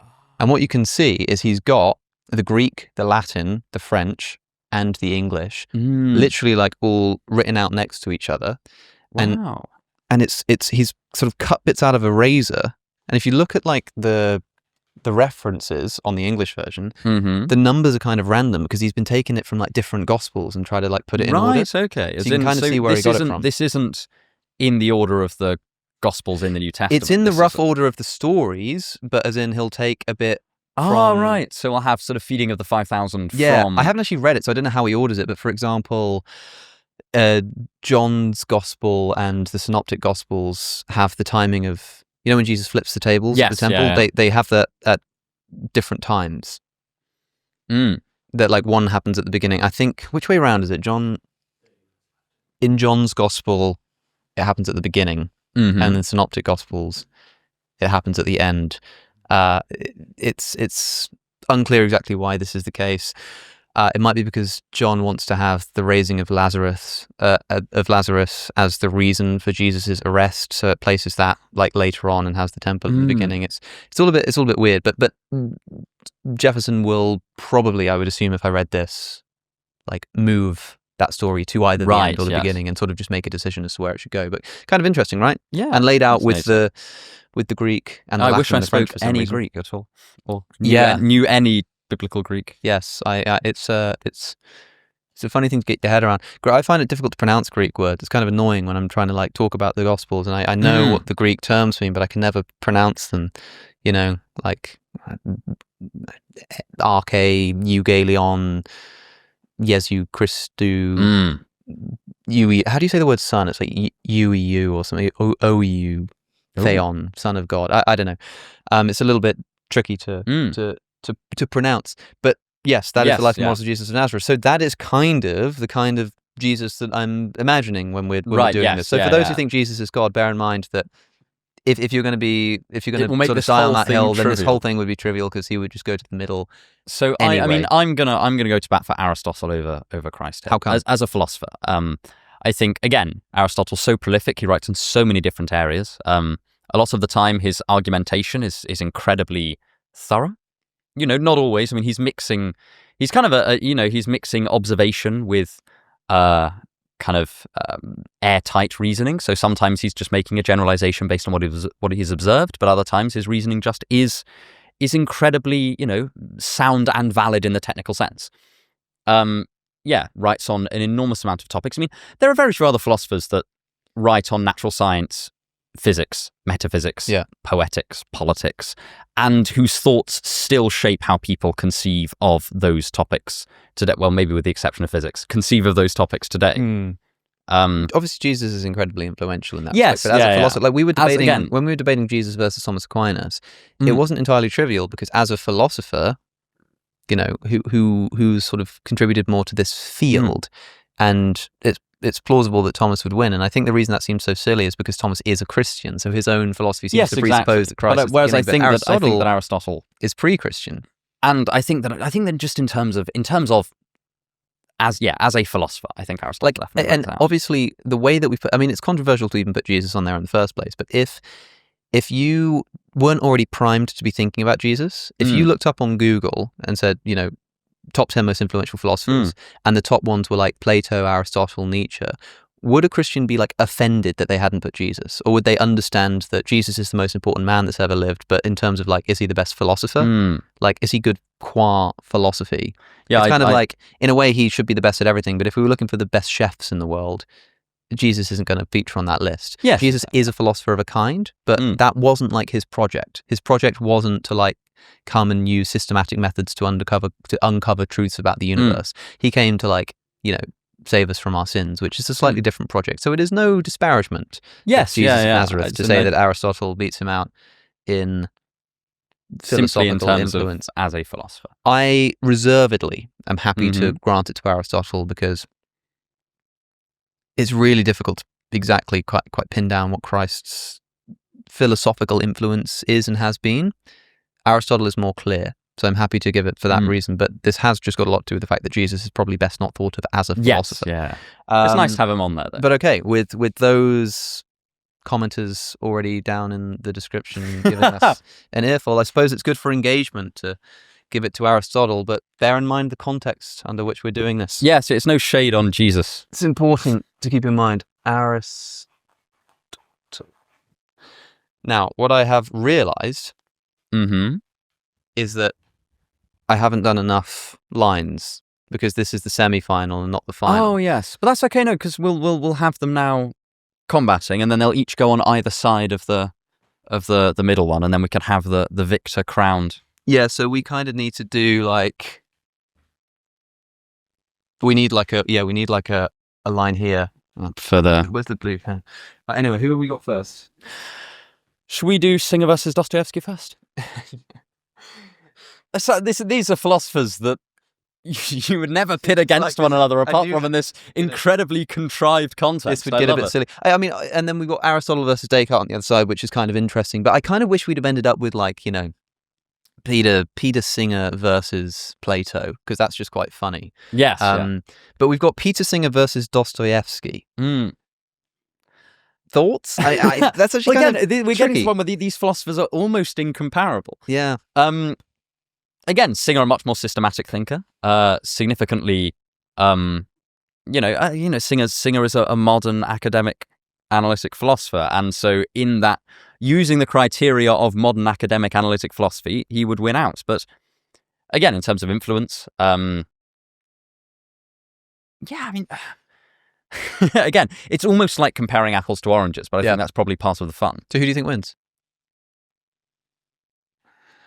Who's a more important philosopher? Probably Peter. Because Singer's more recent as well. Like, will he still be talked about in the same way in 100 years? But then Dostoevsky isn't talked about so much as a philosopher. Yeah. He's a novelist. And that is a kind of philosophy in a way, but a bit like how we gave it to Aristotle over Christ. Yes, it might be. Is it beholden for us to be consistent? Like, it would be a bit unfair for us to say, like, yeah, but Dostoevsky was such a good novelist and has such great themes, so he beats Singer, but then give it to Aristotle over Jesus Christ. Yes. I think for that reason, maybe Peter Singer has to get it. You're right. But then we've got Singer in the final. I mean, we've got names like... I know, it's amazing. We've got Thomas Aquinas, Jesus Christ, Plato, Aristotle, David Hume... And then Singer ends up in the final. Peter Singer ends up in the final. In fairness, I do think this list is quite stacked to the right-hand side. Like, if you look on the left, we've got your sort of... They're all kind of a bit more modon. Dawkins, Hitchens, Peterson... they're not going to win. Yeah, Schopenhauer, we should really start from the beginning with a different... Yeah, we should lay this out. But I thought that made the most sense to start with, but it does mean that on the left-hand side of our sort of slightly more modern thinkers, it makes sense for Singer to come out on top of that list. On the right-hand side, we've got a bit more like historical and I think thick weight. I suppose, but this is how sports tournaments work, right? This is how qualifying for the World Cup. This is just how it has to be, unfortunately. But I think maybe Peter Singer is our first finalist. It seems almost really bizarre to say. That seems strange. No offense, Peter Singer. No. But it seems. But then, does it seem less strange to say that Dostoevsky made it? That's the thing, isn't it? It sounds very. If that feels like it makes more sense that he ended in the final, then does that just mean that he's a better philosopher? Well, that's the thing. As in, I think that yeah, maybe I'm just getting buyer's remorse about Arthur Schopenhauer and Dostoevsky. Yeah, because who would win out of Singer and Schopenhauer? Schopenhauer, yeah, hands down. Do you think? Yeah. So then why is if Singer beats Dostoevsky and Schopenhauer beats Dostoevsky? This is clearly our ranking is not linearly. This is not an exact science. I mean, we could just put Schopenhauer in the final. I mean.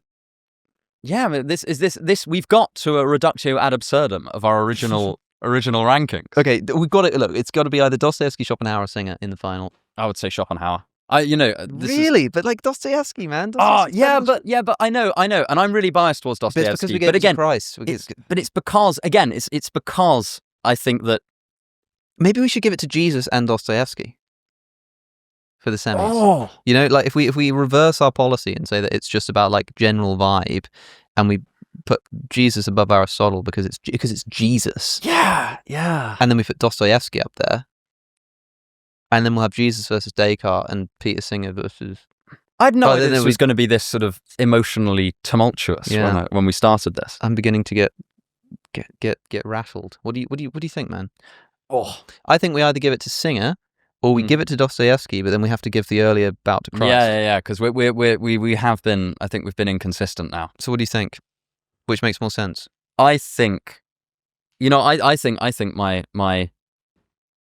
This is in some ways a radical ad hoc decision. I would replace Dostoevsky with Schopenhauer in hindsight.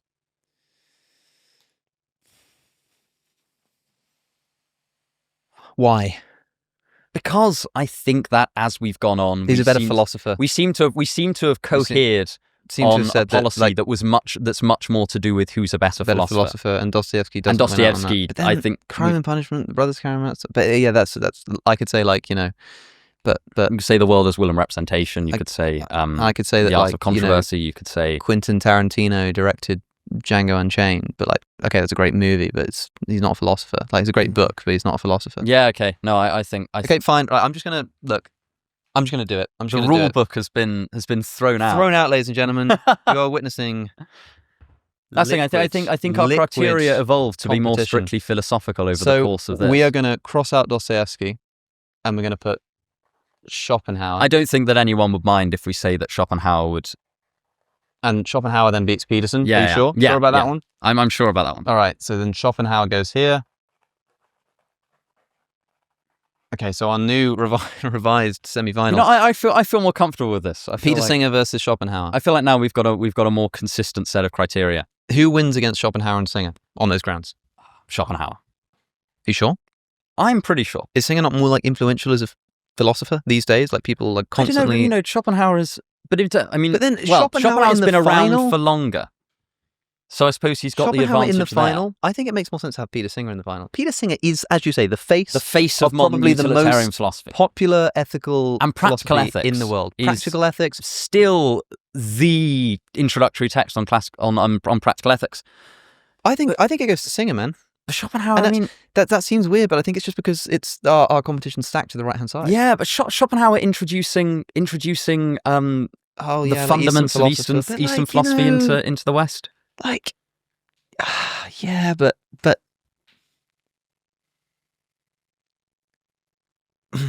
I don't know. I find it really, really difficult. Schopenhauer's just like, man. I'd have to back Schopenhauer over Singer. I think you have to. My conscience is compelling me to.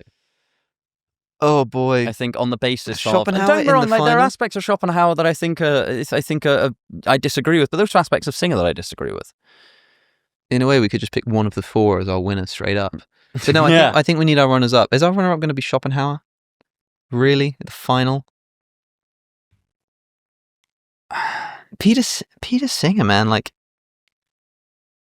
he's a big hitter. He's a big hitter. Alex, based on what you've heard so far, time is ticking and I've got a train. He's got to get a train, so he's okay. That's all he cares about. Okay.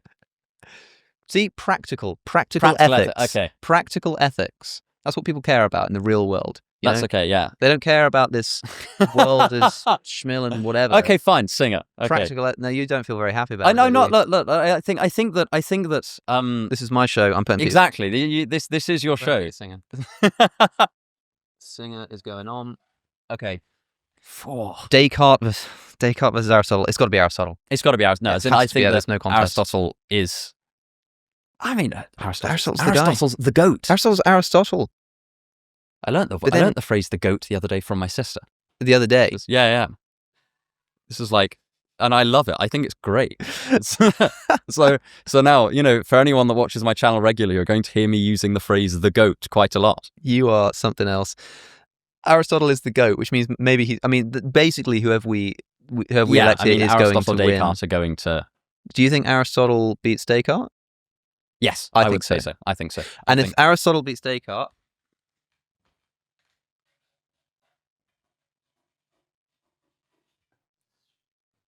then I think Aristotle, fairly obvious in our final. Aristotle versus Peter Singer is our final bout. That's our final. I think that Aristotle would.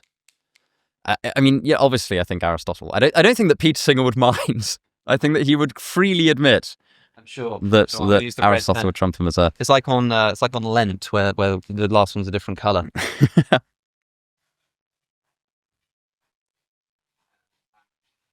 Aristotle.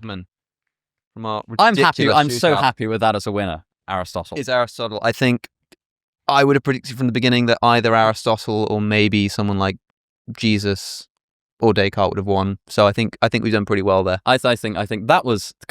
Congratulations, Peter Singer. I'm still not sure about the Schopenhauer Dostoevsky business. I think it makes sense to put Schopenhauer up. I think we were right to change that, but I do still stand by Peter Singer beating out Schopenhauer. I think that's an agree to disagree. And we end up with Peter Singer versus Aristotle. Difficult bout, but one that we finally have resolved. Everybody hates us now in the comments. Oh yeah. We've probably managed to annoy everyone with any stake in any of these things. Of course, there are other philosophers that we've mentioned. Sidgwick, we mentioned Philippa Foot. We haven't even mentioned Wittgenstein. Wittgenstein was nearly on our list. Kant, but he wasn't on Kant. I mean, that's probably the main thing. Where the hell is Kant? Yes, exactly. Because not in my reading list. Basically, is Kant. Like we probably should have included him. Yeah, we probably definitely should have included Kant. He might have actually just won. I mean, Kant could go toe to toe with Aristotle. Actually, I think in a lot of ways. Thing is. But hey, man, it's my show. Yeah, exactly. We've got the ones that, and also we'll do this again. I think at some point, again. Episode 200, and I promise that we'll include Kant next time. Yes, Kant, Wittgenstein. Was Russell. it a massive mistake to not include Kant? I don't know. Like people often say he is just like the best philosopher. But the other thing is that I feel like Kant is a little bit like Aristotle in that he would just beat out anyone. In some ways, I wonder whether we shouldn't have included Aristotle, because I think that in hindsight it's so obvious he would have won. Included Kant. Who would have beat Kant? Like the only one that could hold a candle to Kant in this is Aristotle, I think. What about Plato? Oh man, Descartes. We should have included Kant. The final might have been Kant versus Aristotle, and who would have won? I would still say Aristotle, but I would say so too. But we still get the same final, and we just sort of. And I think basically, look, Kant could have made it to the final, but it would have been a less interesting bout because he would have just beat. I mean, if you put him anywhere on the left-hand side, he's beating any of those people. On the right-hand side, he's maybe being beat by Aristotle, maybe Plato, maybe Jesus. I think he would beat basically everyone in that list. Hands down is such almost a violent expression, but like that seems like I'm being too confident. But I think he would definitely beat out. Pretty much everyone apart from Aristotle and maybe Plato. Yeah. Okay, then where's my black pen gone? Have you seen it? What do I do with the black pen? Oh, it's here. I think what we might do is just put a sort of honourable mention. Because for somebody who wasn't on the list, we talked about Kant a lot.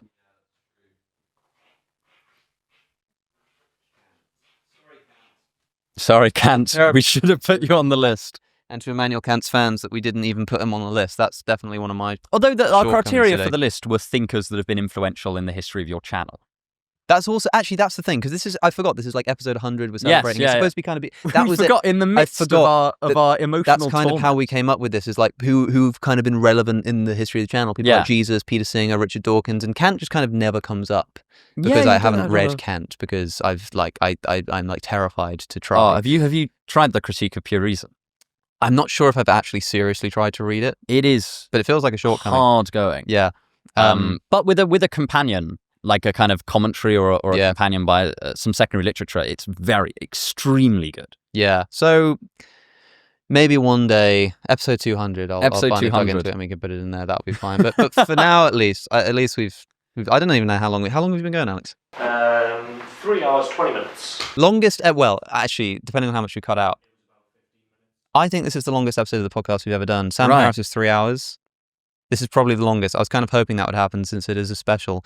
I'm glad we didn't do the tier list because we'd only be halfway through. Oh, we would, yeah. I mean, this was... But look, also, this was fun. This ended up with some very difficult decisions. I think so too. We'll do this again. We'll do an existentialist showdown. We'll do a philosophy of religion showdown. I think, to be honest, I think that might as well. We can then compare them on the same issue as well. Exactly, and that would be better. I want to see Craig versus Plantinga. I want to see, Sartre versus Camus. Camus wins that. I want to see Kierkegaard versus Camus. Who's more influential? You know what I'm saying? Let's not even think about it right now. That's a subject for another time. Okay, that's it.